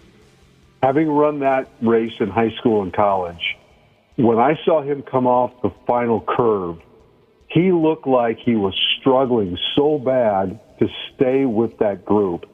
And I've seen that look. I've felt that look before coming off that curve where you can't find any air and your chest is just, you feel like the bear has jumped on your back when you come around the curve. But I was amazed. I thought he was cooked. I thought he was done. I was amazed at that comeback at the Olympic level to have had that kind of a kick to finish and then to win the damn thing on top of it was absolutely, I think it's going to go down as the greatest race in the Olympics for when we look back at history at this Olympics. It was like watching Mike Redmond go to third base. No, Randy Shaver, I understand exactly what you're saying. He somehow found another gear. And if you watched a replay of the race, the dude that he passed, you could tell that dude was trying to find his extra gear, and it just wasn't there. It just wasn't friggin' there. I mean, between this race and the finish of the 1,500 meters, which was incredible by Cole Hawking the other day, but this one, to me, I mean, Hawking was tracking that for the final lap of that 1,500 meters. For Hall, I mean, his window was so tight to make one last kick. He didn't have a lot of time. He had to go, and he looked so bad. He looked like he was tightening up, and like I said, like the bears jumped on your back, and you just can't find any air to go. And somehow, some way, he found it, and it was an incredible finish. And the time was, 43.3 or something like that, which is just insane. It was a hell of a race. Here's a very true statement from a listener, 2 Pumps and a Squeeze Jesus. He said, if I was ever at a 400 meter race, it means that every professional team in town has moved somewhere else. You know what? Redmond laces one to center field. That might run the gap. Goodness gracious. Go. Keep going, Red. Keep going. Here he goes. Find it. Second wind. I need a second wind, please. Oh, he started to slide. A triple for Mike Redmond. Look at him looking in the dugout. You want to look it up first? That is the first triple for Mike Redmond since 2003. I love that part. I'll say it again. Me and my beer league softball team were playing a tournament that day, and we had an hour or two between games. We must have run out of beer in the parking lot because we went to a bowling alley in St. Louis Park, and we were all in the joint watching that triple by Mike Redmond, and the bar was roaring, roaring as that play happened. Okay, what else happened yesterday? The U.S. team won a bronze in men's weightlifting. Did everyone see the kid who hoisted up all this weight and won the bronze medal? Yeah. I did, yeah. Kind of worried me because he looks like the kind of dude you'd mouth off to at a bar. Yeah. You know what I mean? And you would just whoop your ass. I don't think you would be able to tell. If this kid was wearing a hoodie and, say, a pair of sweatpants or something, you couldn't tell that he was able to lift that much weight. He looked like the harmless dork. Mm-hmm. I feel the same way about those gymnasts, too. Well, what are you talking about, the dude with the glasses? Yeah, I bet his upper body is just ripped. It is. He's very strong. Did you watch him? Yeah, well, you just see him sitting there, and, he's in his tracksuit, and he's got his glasses on. It's like, all right, I could pick a fight with him. Yeah, Well, that's not true, me, Wobble. But In those two cases, the dude with the glasses from the gymnastics club and this weightlifting dude, it's kind of been the nerds Olympics. yeah. Oh, and the dude that just won the 1500. 1500. Oh, Yeah, Cole Hawkins. Oh, yeah. Ponytail guy. Kind of more of a stoner look, but yeah. Men's weightlifting. I didn't catch any of that. I would have liked to watch that. It was fun. Skateboarding, we picked up some I got to stop that. I have a pet peeve about when people say, well, who are we playing today? Sorry. Right. They, Team USA, women's pole vault, men's steeplechase. Is that horseback? No, that's where they run around the track. Oh, right. Yeah, I actually watched some of that last night. Yeah, that dude went down and he was stretchered off. He landed on his nuts. Oh my gosh, yeah. no. One dude tripped over one of those hurdles and landed on his bag. They took him to the hospital. Looks like 7 people stepped on him. Synchronized swimming. I saw some of that last night. It's awesome. They don't wear any clothes. Nope. Synchronized swimming is so cool. It's mesmerizing. Imagine the shape you have to be in to do that event. I'm sorry. I think that's one of the most difficult physical events you'll ever see. Dude, what are you apologizing for? I can barely swim. I know, but I'm just saying, those guys, I watched the American routine this morning. That's just insane. I'm sorry. I just don't know how you do that. And then, you're kicking your legs up, but then you also have to hold your breath underwater, too. That's the thing. Okay, I watched... They look the same. It's just, oh, God. I watched, I think, something called artistic. Yeah, I think that's what I was. So we're talking about the same thing. Number one, if I had a daughter, I'm pulling her off the team because of the outfits they wear. Don't they wear one pieces? Oh, my God. Ashley, have you seen it? Oh. It's just ass cheeks, and I don't know what they do, but it looks like they're swimming in baby oil. Maybe I'm perverted. I don't know. It looked. But you're right, Randy Shaver. The first thing I said to myself was, okay, I wouldn't have any chance at even an amateur level of this because I cannot hold my breath underwater for more than about 5 seconds. Well, and then to do the routine for, I don't know, what is it, a minute and a half, whatever the routine is. I mean, all the things that they're doing, that they all have to look the exact same when they do it. Right. It's just insane. You wonder how they practice it because they can't really practice it thinking that, I got to do what the other person's doing. They almost have to practice it in a timing out sort of way. So, and just hope that they're in sync, I think. Well, I think that they probably videotape it over and over and over. Yeah. I bet they practice once or twice. Yeah. They got in the pool a couple times before the Olympics. They don't just wing it, I don't think. No. Ashley, it's all ass cheeks. You got to check this out. Yeah, I only saw from the front their swimsuits, but yeah, from the back that's insane. Really, honestly, the dads in the bleachers have to be uncomfortable. They have to be. Yeah. So there you go. It's been fun. How about the I saw this morning that the 16-year-old Quincy Wilson is going to run on the men's 4x400 meter relay.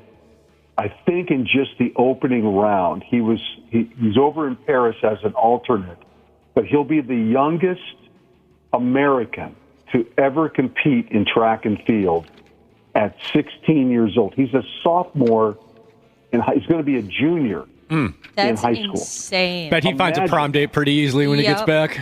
He is going to run in the men's 4x400 meter relay at the Olympics. That's crazy. Imagine taking him on next year in a high school meet and looking across and seeing him. Yeah. Dude, just quit at that point. Here was one of my favorite moments from watching some Olympics yesterday. The cameraman who wandered onto the track of the 5,000 meter foot race. It happens. And he almost, knocked everything to hell. What was he doing? It's really, I hope the cameraman stays out the way.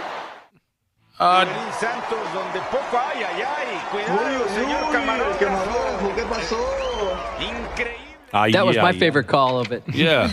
Hey, he didn't look like he knew where he was at all. Increíble.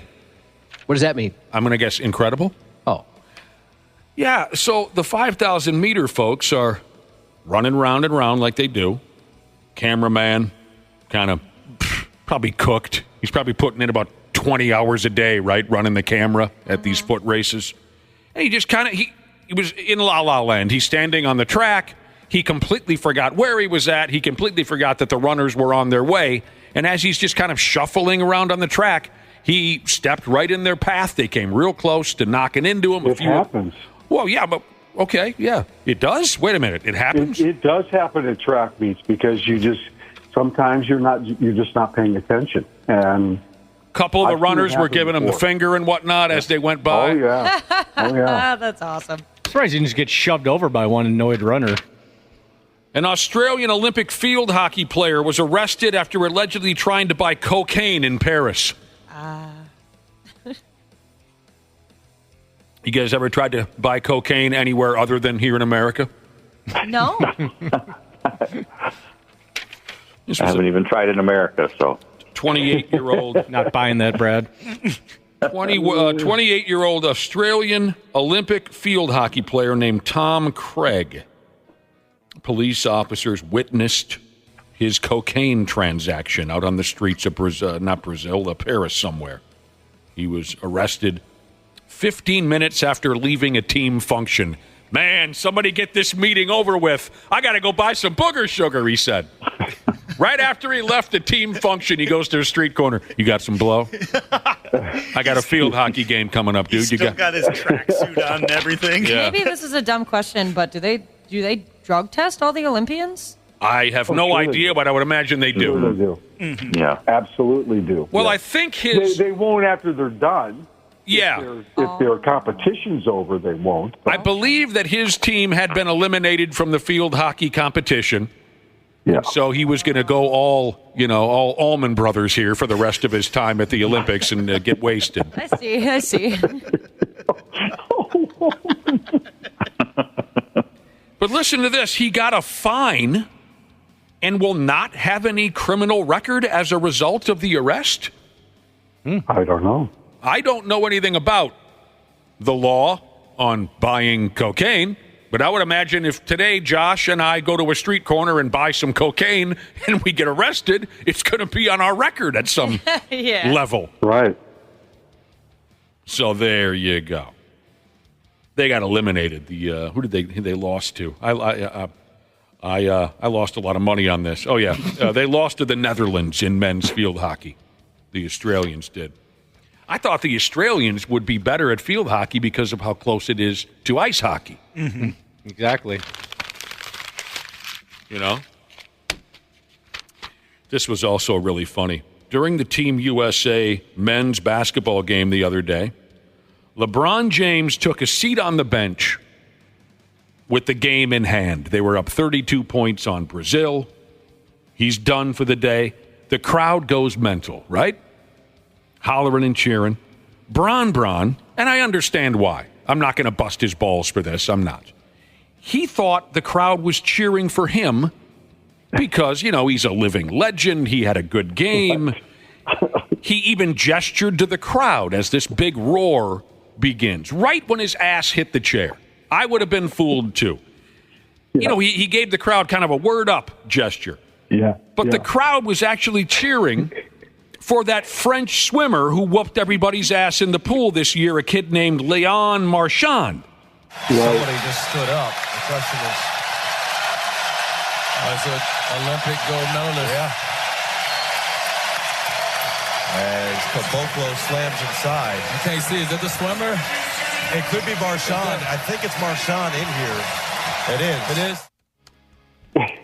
That was great. It was pretty funny. Yeah. Funny and slightly embarrassing. There was that Marchand dude stood up to wave to the crowd. They all go crazy. Have you had that moment where you think another driver's waving at you, but they're just hitting their garage door opener? Oh, that's the best. It seemed very much like that to me. I know you have a problem with that. That's happened to me a couple times, where I enthusiastically wave back and they look at me like I'm a complete moron. I friggin' love that video of LeBron. He's like, well, yeah. Did all I could do. Appreciate it, everybody. He's waving. The same thing happened to Lieutenant Frank Drebin of Police Squad when Weird Al Yankovic was on the same plane with him. Back in 1988.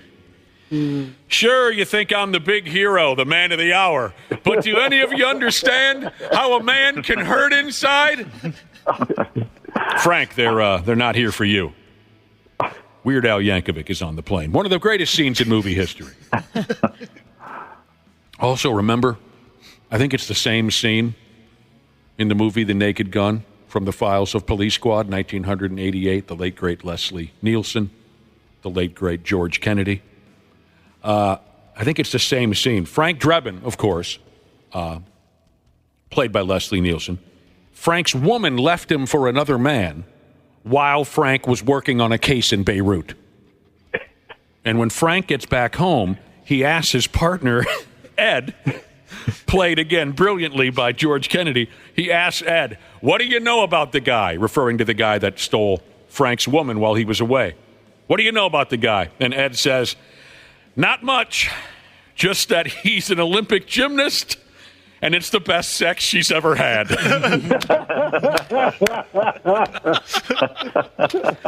Oh, my God. Not much other than... Probably the loudest I have ever laughed. The loudest laughing I've ever heard from a crowd in a movie theater was when we went to go see The Naked Gun in '88. Not much. Just that he's They don't make Olympic movies like that No, anymore. they don't. No, they don't. And it's the best sex she's ever had. By the way, I got a listener from Everyone Loves a Good Dump Jesus. I'm wondering why this Australian field hockey player is not going to have anything on his record for getting arrested for trying to buy cocaine on the streets of Paris. And I got to say, Everyone Loves a Good Dump Jesus, you kind of come off kind of smarmy here. He texted, it's in another country, Nick. Okay, I understand that, but you're telling me you face no repercussions at all? Yeah, there's been plenty of times. It's usually more serious if I it's was in going to another say, country. over in Europe, a lot of those countries, it is more serious.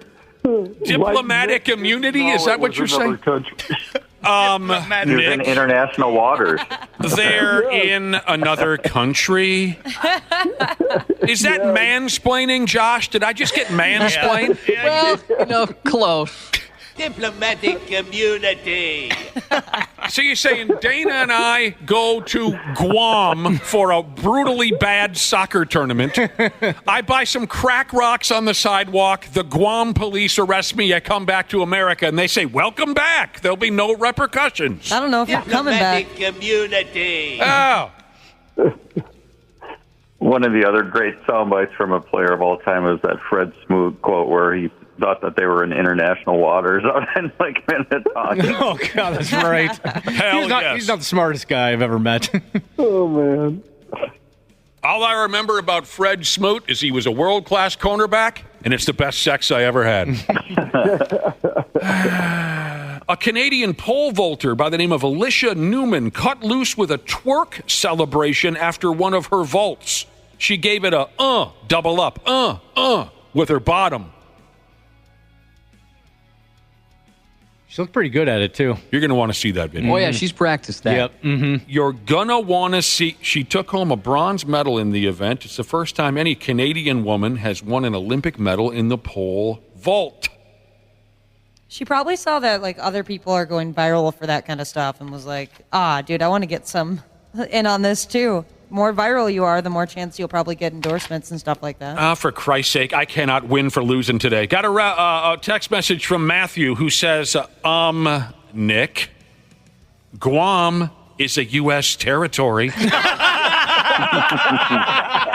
Well, you're right. I'm just trying to make a point. Okay, Biafra. Danel and I are in Biafra.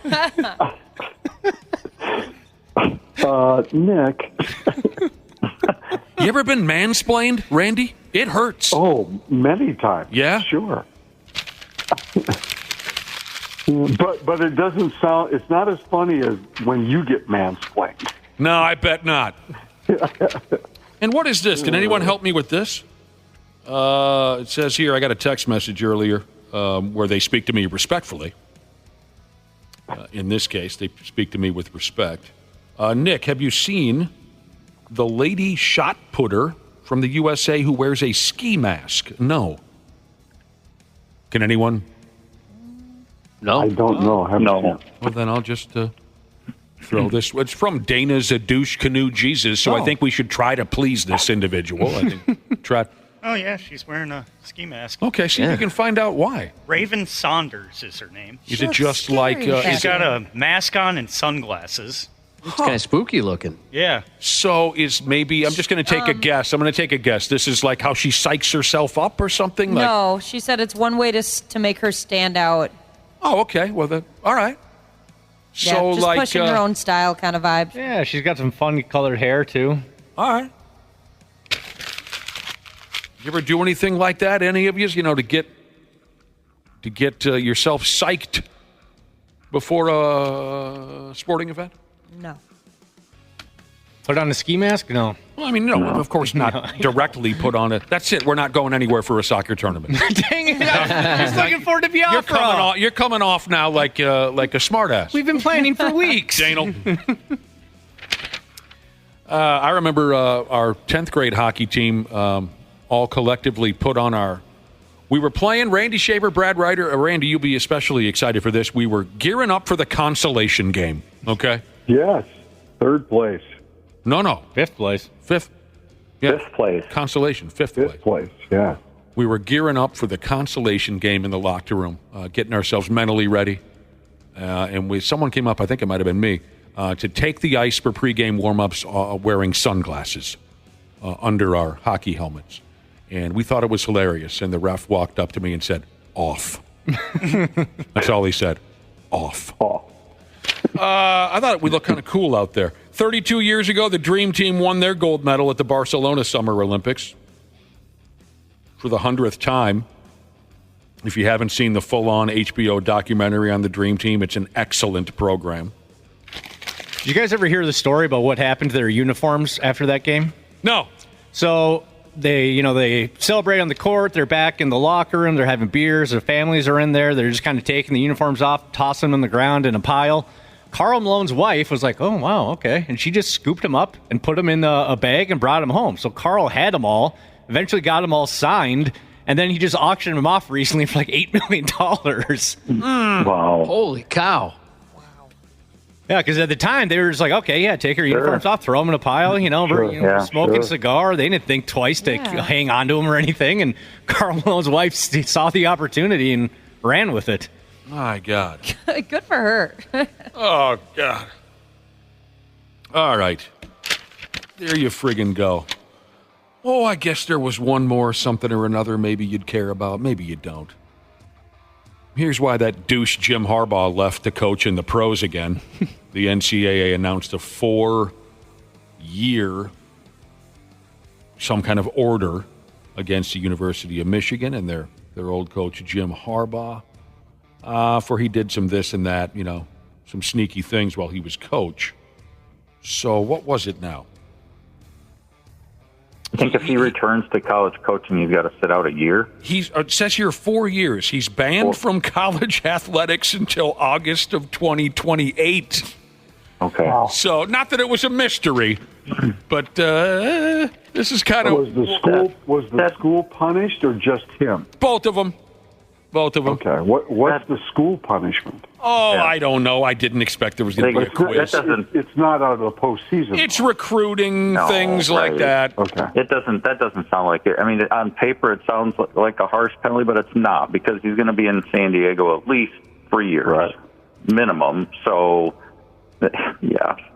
Yeah, I just thought I would throw that out there because I can't stand the guy. Jim, you're leaving to go coach in the pros. Yeah, it's a next step for me. It's a logical next. What about the pending suspension? No, it has nothing to do with that. No, he's banned for 4 years. All right, Randy Shaver and Brad Ryder. Today is going to be our final. Yeah, I heard that. Yeah. Waffle told me that. So, and we got a couple days off next week as well. So just to give you and the listeners a heads up, today is our final. Today's our Friday.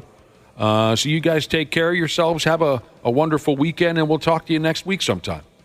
Sounds great. Sounds good. Thank you, Randy and Brad. We'll take a minute to ourselves and come back here shortly on the Half-Assed Morning Show. Did you know that Standard Heating opened its doors over 90 years ago? That's right. Tony Ferreira opened the doors in 1930, now ran by his granddaughter Claire Ferreira. Call Standard Heating and Air Conditioning today and experience the customer service and care that holds true today. It is savings on a stick season with Standard Heating and Air Conditioning's State Fair specials. Deals on deals on deals that can save you thousands. Visit standardheating.com for all their State Fair deals. Standard Heating, providing the comfort you deserve since 1930. Named one of the best personal finance podcasts, The Stacking Benjamin Show with Joe and his friends makes financial literacy fun. We see money inefficiency, OG, around us all the time. We've got a few skeletons sitting out in the open, and maybe we need to broom them into the closet, if you know what I mean. Nope, take that out. What is... Whatever you were going for didn't land right. Who's got a shovel and some lime? Maybe you need to do that with your financial picture. I don't know. Find out more by searching the Stacking Benjamins podcast, wherever you listen. The 93X Half-Assed Morning Show. Oh, here we go again. On 93X. Welcome back. Welcome back to the show. It's 8:28. I got mansplained a few minutes ago. Yeah, you did. That hurt like hell. Times. A couple of listeners mansplained me sideways. I've never experienced that before, and it cut me deep. Got a text message from a listener that says, now, ladies, mansplaining is short for man Shut up. explaining. We got Josh broadcasting from home this morning, not feeling up to schneid. How you doing over there, Cubby? How do you feel? It's a weird feeling broadcasting from home. I miss your faces. I miss seeing everybody. Oh, we miss you too. I reached out for you earlier, and you were not there. Oh, you did? I did. Oh, you physically reached out. I reached for you, and you were not there. That kills me. Do you feel like getting on your feet? I don't know how much of a task this would be, but I got a text message from a listener with, I think, a really fun idea. They say, Josh, can you quick run and get, since you're broadcasting from home, can you quick run and get one of your yearbooks and read some of the messages that your friends wrote to you? Oh, yeah. You know what? I could do. It'll take me a couple minutes. I got to go down to the basement. Now, there's spiders down there. Oh. But I'm willing to give it a shot. Bring a flamethrower. Do you remember there being anything interesting in there? I don't remember anything specific, but I remember some writings in there. Did you have a nickname or something that they called you back in high school that maybe we're not familiar with? There was a couple guys that called me Hendrix just because I played guitar, not because I could play it like him, but just played guitar. Sure. Well, see, I don't know. Again, if you're not feeling up to it, I thought it was a cute idea. If you feel up to it, go right ahead and come on back.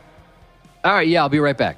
All right. Cubby's going to run down to the cellar. God, we had people write so much stupid stuff in there. Well, of course, you're a high school kid. Yeah, like I remember the one you'd write on the crack of the binding. I'm writing on your crack. Does it tickle? And all that. I remember that one. So stupid. We didn't get involved in that classic comedy bit at my high school, but yeah. We'll see what Josh can find. Or like they'll write their phone number. Hey, man, it was so much fun this year. Hit me up. And then you write the number and no one ever calls. Nobody ever calls, no. I made a few of those phone calls.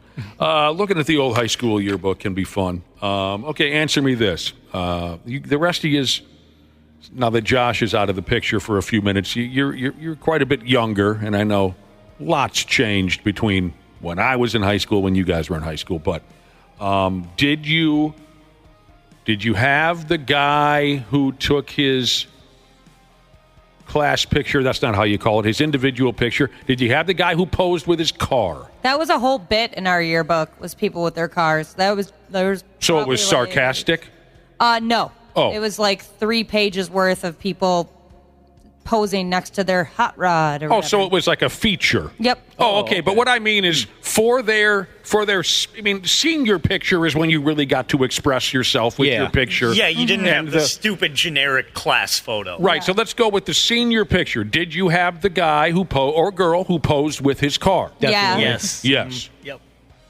Yeah, we had that too. I always found that to be pretty interesting. And especially at my school, it's like they're sitting next to their, really cool car, and it's basically like, look at the car my parents bought me. Look how cool I am, because Yeah, exactly. it's like, You didn't think about those things back then. That's true. Did you have the guy or girl who posed? I'm hoping I got one on you here. Who posed with their dog? Oh, yeah. Of course, yeah. I don't think so. All right, we got one on Wapple. That was a lot of those, actually. Did you guys ever have the guy with the really big belt buckle and he was standing next to his pickup truck and he has a shotgun in his hand? We didn't have any shotguns. No. We had No. Ha ha! Got one on you guys. Forest Lake. He was on his way to a duck hunt or something when the picture was taken. Yeah, we had guys that would they would literally bring their guns and stuff to school and lock them up in their trucks until what year was it? Probably like sophomore year. They're like, yeah, you can't do that anymore. Yeah, I was gonna say that would have been automatic expulsion in my school. Yeah, because they would go duck hunting, they would go deer hunting and stuff right before school. Oh, dude, vertically challenged Sheezes. One of her classmates posed with their baby. That is awesome. That is cool. Yeah. Oh, wow. Look, Wow. everyone, hopefully you'll remember this forever. I gave it up in high school. I did, and I made it count. Posed with their baby. That tops everything we've discussed so far. Yep. There's a winner. Cubby's back. Did you find your yearbook?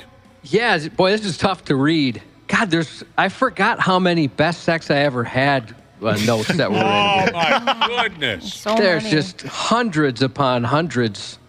And it's the best sex that they ever had. Yeah. Let's see. Take your time if you find a keeper I feel like I in might there. be violating some people's, I don't know what, their generosity from writing this. Somebody wrote a poem. Oh, wow. What? Why would someone write you a poem? That's weird. Is it a filthy poem, like Andrew Dice Clay type poem? Nighttime slows, raindrops flash rainbows. Perhaps someone you know could sparkle and shine as daydreams slide color from shadows. Picture the moon glow at boy, this goes on for a long time. What in the hell? Were they on acid or something? Why did they write you a... They wrote around a whole, there's like hearts and... So this was an expression of love for you? Let me see. Was this from a girlfriend? Girlfriend. That might have been from my girlfriend. Really? Yeah. Oh. Well, you can't tell us for sure if this I'm trying to find the signature. It's because this goes like... It was several pages that you could write autographs in, right? Or they call it autographs. Yeah. And it kind of just winds around like it's a spirally thing. So are you pretending not to remember this poem from your girlfriend because your wife might get jealous? Oh, no, she'd be fine with it. Oh. No. Yeah, okay. I just haven't looked at this since 1993. Well, that's something that a gal would sit down and make up some rhymes for you. Visions of moonlight and the stars afar away, and the love and the rainbows that cross over. That's something. You must have really given it to that one. Yep. Like a reach for the stars, stay sweet. Was that the lady that called you Energizer Bunny? Oh, you're referring to the lady. She was a high school kid. Lost my virginity to? Is that what you're talking about? Yeah. All right. Yeah, I got that nick. I forgot about that nickname. That's a good nickname. But that's only because I was too nervous to complete on my first time. First time you had sex, you were too nervous to have one of those orgasms, and they called you the Energizer Bunny. Yeah, I got a stud reputation when it was not deserved whatsoever. It was quite the opposite of being studly. Holler at us, Josh, if you find anything else. Now, I mentioned a minute ago, lots changed between when Josh and I got out of high school and when the rest of you did. And, some of the changes were made because of horrible incidents like Columbine and things like that, But, so here's where I bet Josh and I probably will be able to answer yes, and the rest of you will have to answer no just because rules and regulations changed. In that senior yearbook, the senior picture where you get to, toss a few thoughts into the mix. Did you have the violent or sexually charged message that wouldn't be allowed these days? I'm going to look through and see if Let's see if there's anything like that. If nothing's coming to mind, then I'm guessing the answer is no. Yeah, nothing stood out. I remember there being a few, but it was like hidden. It wasn't like just blatantly saying something like that. It was like some type of code. Right. Ours was pretty heavily edited, and by like peers of the class too, so they were kind of in on the jokes. And True story. There was a gal from my graduating class, and this is what she put in her senior summary: "If I had a machine gun, the world would be a better place." Whoa! And in 1989, nobody thought Dick Tracy about that. How is she doing now? I have no idea. Haven't seen her since. But then there were just, kind of like what we were discussing the other day about bumper stickers and tattoos. I'm fascinated what people are willing to put on display for everyone to see. And you're a high school kid. You're not thinking straight. You're as dumb as a box of rocks. But there were a few guys that I knew, maybe a couple years older than me, who, put in dirty words backwards, and somehow whoever was in charge didn't care enough or wasn't smart enough to notice. But the P word for a girl's vagina. Yes, sir. They wrote it backwards. I can't. Again, I did a lot of things I regret back then. But if I had to look in my yearbook and see that I wrote the P word backwards just because I could get away with it, I would never crack open the old yearbook. I would be so ashamed of myself. Sometimes when you're young, certain things seem so cool, right? Oh, God. You have to look back and go, what was I thinking? God, I was a douche. But my favorite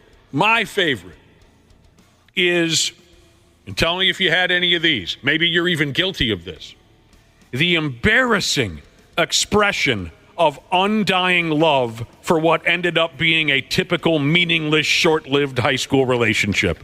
Oh, yeah. Written in the yearbook? Yes. Mm-hmm. Nope, I'm out. Yeah. But did you ever see one? Did you ever see one from your yearbook? No. Okay. Not personally, no. I didn't that. have a girlfriend in high school. No. Did you? Can anyone help me? Yeah, my girlfriend wrote like an entire page long of, I love you. This year's been so great. I know we're going to stay together through college and all that kind of stuff. Yeah, my boyfriend definitely has something or my ex-boyfriend definitely has something like that in his yearbook for me. That's for sure. Waffle, it didn't have to be you expressing this. It could be anybody. Did you see it in your yearbook? No. Okay. And I remember, too, that I felt the same way about this girl I was with. And I remember going the last day before I went to college. She was younger than me. She was still going to be in high school. And she was at my house the night before. And we were hugging and saying goodbye. And we were going to be together. Probably no less than an hour after my parents dropped me off, I was drinking beers and making out with some random girl. So that didn't take too long. Yeah. I loved that bit. There were a few guys in their senior summary who were like, Mandy, I love you until the day that we die together in each other's arms in eternity. 2 weeks later, they'd broken up. I loved that. But again, you're young. You don't get it. You don't know what you're doing. You think foolishly that, well, this is the one woman I'm going to be or the one man that I'm going to. A couple of my friends really embarrassed themselves in that fashion, and I still like to bring it up. I would, too. You find anything else in there, Josh? Nothing. We have Josh sifting through his yearbook for us. This was by request from a listener. Nothing, huh? It's have a great summer, good luck next year, that kind of thing. Great at sax, awesome at sax, all that kind of stuff. When you look at, now page over, sift through the pages, whatever the proper word is there, find your picture, and what are some of the words that come to mind when you see your picture? Well, mullet. I had a mullet, for sure. I wonder what I wrote in mine. Oh, you mean your senior summary? Yeah. Oh, that'd be very interesting to hear. Mm-hmm. Maybe I didn't write any. Let's see. Maybe we didn't have those things. I'm looking through it. Ours is black and white. Is that bad? Does that mean you're pretty old? Yeah, we had black and white. Because we started getting color once I went to high school. Yeah, it was only the seniors had color photos. Dang, you got ripped off. We had black and white. And I ain't kidding you. I would say, and I'm no good at measuring anything, and go ahead with the jokes. I would say that my senior yearbook was maybe, I don't know, inch and a half thick, maybe an inch thick, right? The whole yearbook. Oh, ours was massive. Right. I went to a high school graduation setup a couple months ago. A buddy of mine's daughter is fresh out of high school. the yearbook, I could not believe it was like a friggin' encyclopedia. Yeah. I could not believe my eyes at how, but I want to know how much nowadays those yearbooks cost, because when I went to school, I think it was $80. Yeah, I paid around 100. Yeah, so if it's gotten that thick, Dude, it has and to be it's- like 125. and it's all color. Yeah. And it gotta be 150. I then. could not believe it, but And it's all hardcover too. It's not paperback. Yeah, hardcover. Absolutely. Those were the nice ones. I guess I shouldn't have been surprised. Okay, did you find a senior summary, Josh? Did you write something? Yeah, it's not. There's not. Uh-oh. I might cut out. Yeah. It says a big thanks to my family and friends, especially my parents. I couldn't have made it without you. Oh, come on. That's cute. Yeah, I like that. Come on, give us the good stuff. Yeah. Read what you really wrote in there. That's what I wrote. That doesn't surprise me at all. You didn't write slaughter rules or... I thought there was going to be some sort of Ozzy reference. I was thinking, I bet I wrote something about Ozzy, but yeah, nothing. When you guys were in Holy, what was your school again? Holy Angels? Holy Angels. Holy Angels Butt Chug Club 93 or anything like that? I don't know that the butt chug was a thing back then. You guys were butt chuggers. Yeah, you were. Bunch of chuggers. When you guys were in high school, Josh and Nick, were people allowed to smoke still? Yes, for 1 year they were. No. Okay, so one of the craziest things I was going through, my boyfriend's father has all his old yearbooks, and so I was flipping through some of them, and one thing that blew my mind is like how many people were smoking. I was like, what is going on? Like, it just looked lawless when he was in high school. It was. You guys could just do whatever you and everybody Yes, we looked could. happier. Yeah, and I don't know, that's just me, but everyone looked happier. They all had cool hair and cool outfits. It just seemed like a much better time. There were to grow no up in. cameras. There were no cops. There was no security. No one was paying attention to anything that we did ever, and it was glorious. We got my those. wife's school.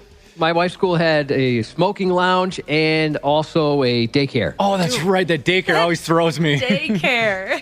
Yeah, we had those stupid barriers and stuff, and then you had to go through like a security thing, and you had to give them a note so you could get out of the parking lot and stuff like that. But did you guys have open campus Yes. for lunch? Nope. We could go Just our wherever. senior year. Wapple. Just senior year. We could go wherever we wanted, anytime. Nobody cared. Yeah, we couldn't do any of that. Someone got hit by a car, and then That'll went end away. things. Well, Wapple, that sucks because I know some of those high schools when I was growing up, and not mine, thankfully, but they have the guard outside in the parking lot. Oh, We yeah. never had that problem. As soon as we got out of the doors, you're free. You're good. They locked all the gates and everything to in and out of the parking lot. That's because you guys, That's crazy. after me and Cubby's generation, you guys became a bunch of friggin' punks. Yeah, we did. You're little babies that need to get babysat all day long. Wah, wah, That's you guys. wah. We could handle ourselves. We could. You guys are punks. Here's a good one. A good question from Fun Size Sheezes. Now, we didn't play this game in high school, but we did in junior high. And the game I mean is Fun Size Sheezes. Were any of you voted most likely to or best this or that? We had those in middle school. Right. That's what I said. Mm-hmm. We didn't have those in my high school either, but junior high.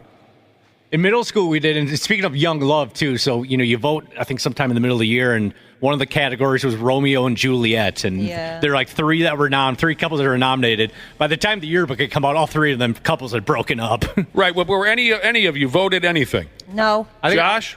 I was voted most changed. I lost a bunch of weight. Most changed? Most changed. I was in ninth grade. Class. I was voted class cuck. I mean, class clown. I was ninth grade. I was the class clown. Good question, Fun Size Sheezes. The 93X Half-Assed Morning Show. Yeah, what a dynamite crowd we got out there. Thanks for listening to the Half-Assed Morning Show. We're wrapping things up here, by God. We were talking about our old high school yearbooks. Oh, my damn, the pictures, the comments you might have made in there. We had Josh, who's broadcasting from home. We had him run all the way down to the basement and fetch his friggin' yearbook to see if he could find anything interesting in there. What are you doing right now? You looking at Nothing too interesting. You looking at that hot chick? No, I put it away. Thinking about using any of the phone numbers that were signed in there in the autograph page? 0 phone numbers, Dana. What? Absolutely 0. So we were talking about, once you get to be a senior, they'll give you the big fat ass picture, give you some space to write a message on your way out of school. Some folks pose with their cars. Some folks pose with their pets. With your baby. It's all over. The best so far. That was the best answer all morning long. Someone posed with a baby. Here's a listener who says, 1993, a guy I went to school with had his senior picture. He was shirtless with a towel around his neck and water sprayed on his chest to make it look like he was sweating. Oh, my God. Wow. We had a guy, he missed the picture day, and so he took a picture of himself leaning up against his IROC Z, which I thought was incredibly awesome. Word.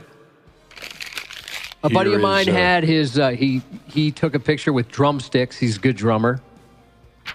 Any accessories? That's douchey, right? I mean, come on. I think he realizes that at this point. Good God. Hanging on to your drumsticks. Ask me what I'm passionate about. My friend was going to go to school for agriculture, and so in his yearbook pictures, he was in the middle of a cornfield in overalls, and that is not the type of person he was at all.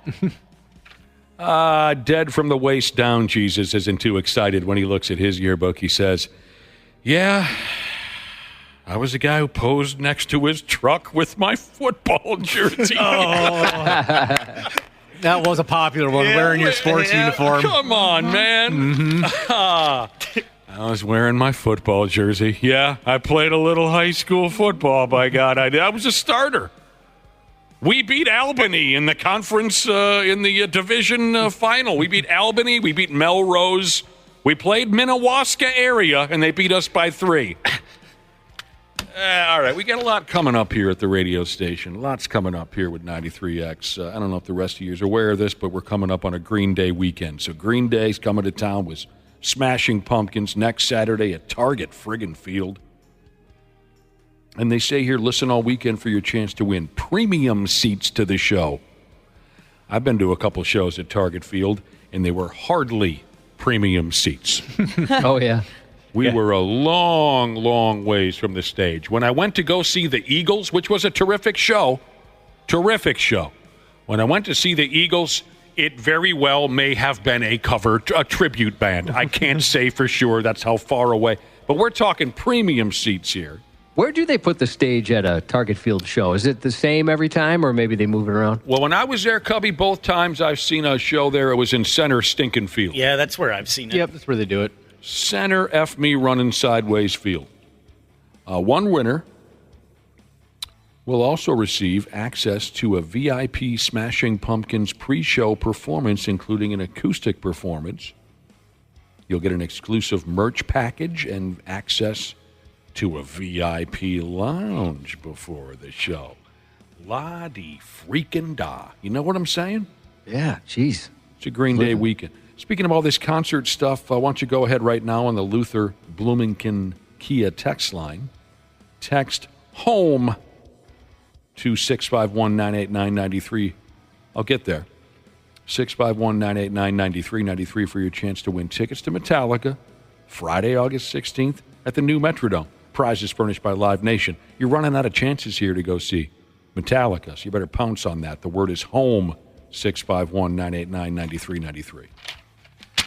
So those are going to be some big shows. Yeah, there's a lot of people going to those friggin' shows. Green Day next weekend. How did I say it again? Metallica in the middle. Wait a minute. Wait a minute. Green Day's in the middle of the Metallica show. Yeah, I for some reason, for a second there, I thought it was July.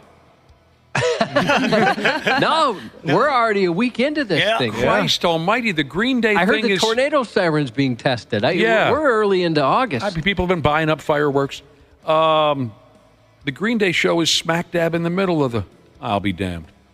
I effed that up. I was sitting here thinking it was July. Be a hell of a weekend if you're a huge fan of both bands and have a lot of money. Well, yeah. Yeah, that's true.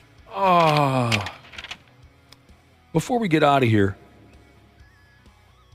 I should probably know this Jelly Roll dude by now. Oh, he is very good. but I don't. I've heard the name. I don't know much about this Jelly Roll. What is this? He's a wrestler now? He showed up at SummerSlam and body slammed somebody. Yeah, it's like, you know how WWE does it nowadays. They try to get a popular celebrity. Oh, no, I've never noticed that. I haven't. These days? Yeah. Logan Paul, you never heard of him? Josh, do you know this Jelly Roll character? I'm familiar with him, yeah. We play at least one of his tunes. Is he a bigger dude? Oh, Yeah, very big. He's a bigger guy. And he's dating a porn star. Oh, good for him. Dating a porn star? Yeah, Bunny. Who's Bunny? Is that somebody well-known? No, I don't know. Well, I mean, I'm not that as dialed in as I used to be with the names, but no, I haven't heard of Bunny. I'll have to look her up. nasty together. Pardon me? They're nasty together. Oh, I bet that Bunny gets stuffed. Yeah, they do this thing called tummy time, and tummy time is where they consume each other's back doors. Oh, are you serious? That's called tummy time? Why would they tummy time? Let's just leave it alone, everybody. Yeah, okay, good idea. I'm a little concerned. My goodness. Consume each other? Anyway, apparently this Jelly Roll showed up at a WWE event over the weekend. It was SummerSlam. He, like you said, he got in the ring, he body slammed someone, and the reason everyone, most of us get annoyed by things like that. Oh, look at the flavor of the month celebrity. Yay, he's on wrestling. But people are saying he was really good at it. Yeah, that's what I heard. Well, go ahead. No, you go ahead. Oh, I okay. refuse to go ahead. I want you to go ahead. That Bad Bunny, he was really good. He was. He did a Canadian Destroyer on someone. He did. That was insane. Hey, what you gonna do, belly swallow? Oh, look out! Jelly Roll's got a chair, and Austin Theory just said, "Somebody save me!" At least we got Jelly Roll here to save the day. Jelly Roll swinging chairs around Cleveland. And Jelly Roll's not done. Butter my biscuits, Michael Cole. That's some real Jelly power. Take it easy. Jesus, Pat McAfee, settle down. All right, so Jelly Roll. Michael Cole slipped in the "Save Me" reference. That's one of his songs. Oh, okay. He dumped Austin Theory on that stack of dimes he calls a neck. Okay. It's not my favorite thing in the whole world when, they roll in a singer or a rapper or a whoever, but it sounds like this Jelly Roll dude knocked it out of the park. Yeah, he's getting rave reviews, that's for sure.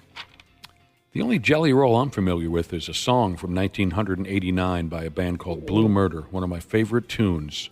That is a good one. From the hair metal era. If you're not familiar, everyone's got YouTube or Spotify or whatever they call it. Look up the song Jelly Roll by Blue Murder. All right, we got to get going. Happy 60th to John in Truck 93 from Black Sheep Tundra Jesus. Today's our Friday, as we mentioned earlier. Got a little planned vacation here, so have a great weekend. We'll be back on Wednesday. The 93X Half-Assed Morning Show. 93. The 93X Half-Assed Morning Show podcast is sponsored by Standard Heating and Air Conditioning. New episodes drop each weekday. If your podcast platform has ratings, go ahead and give us 5 stars and maybe give our enemies 1. Thanks, and here's a word from our sponsor. It is savings on a stick season with Standard Heating and Air Conditioning's State Fair specials. Deals on deals on deals that can save you thousands. Visit standardheating.com for all their State Fair deals. Standard Heating, providing the comfort you deserve since 1930.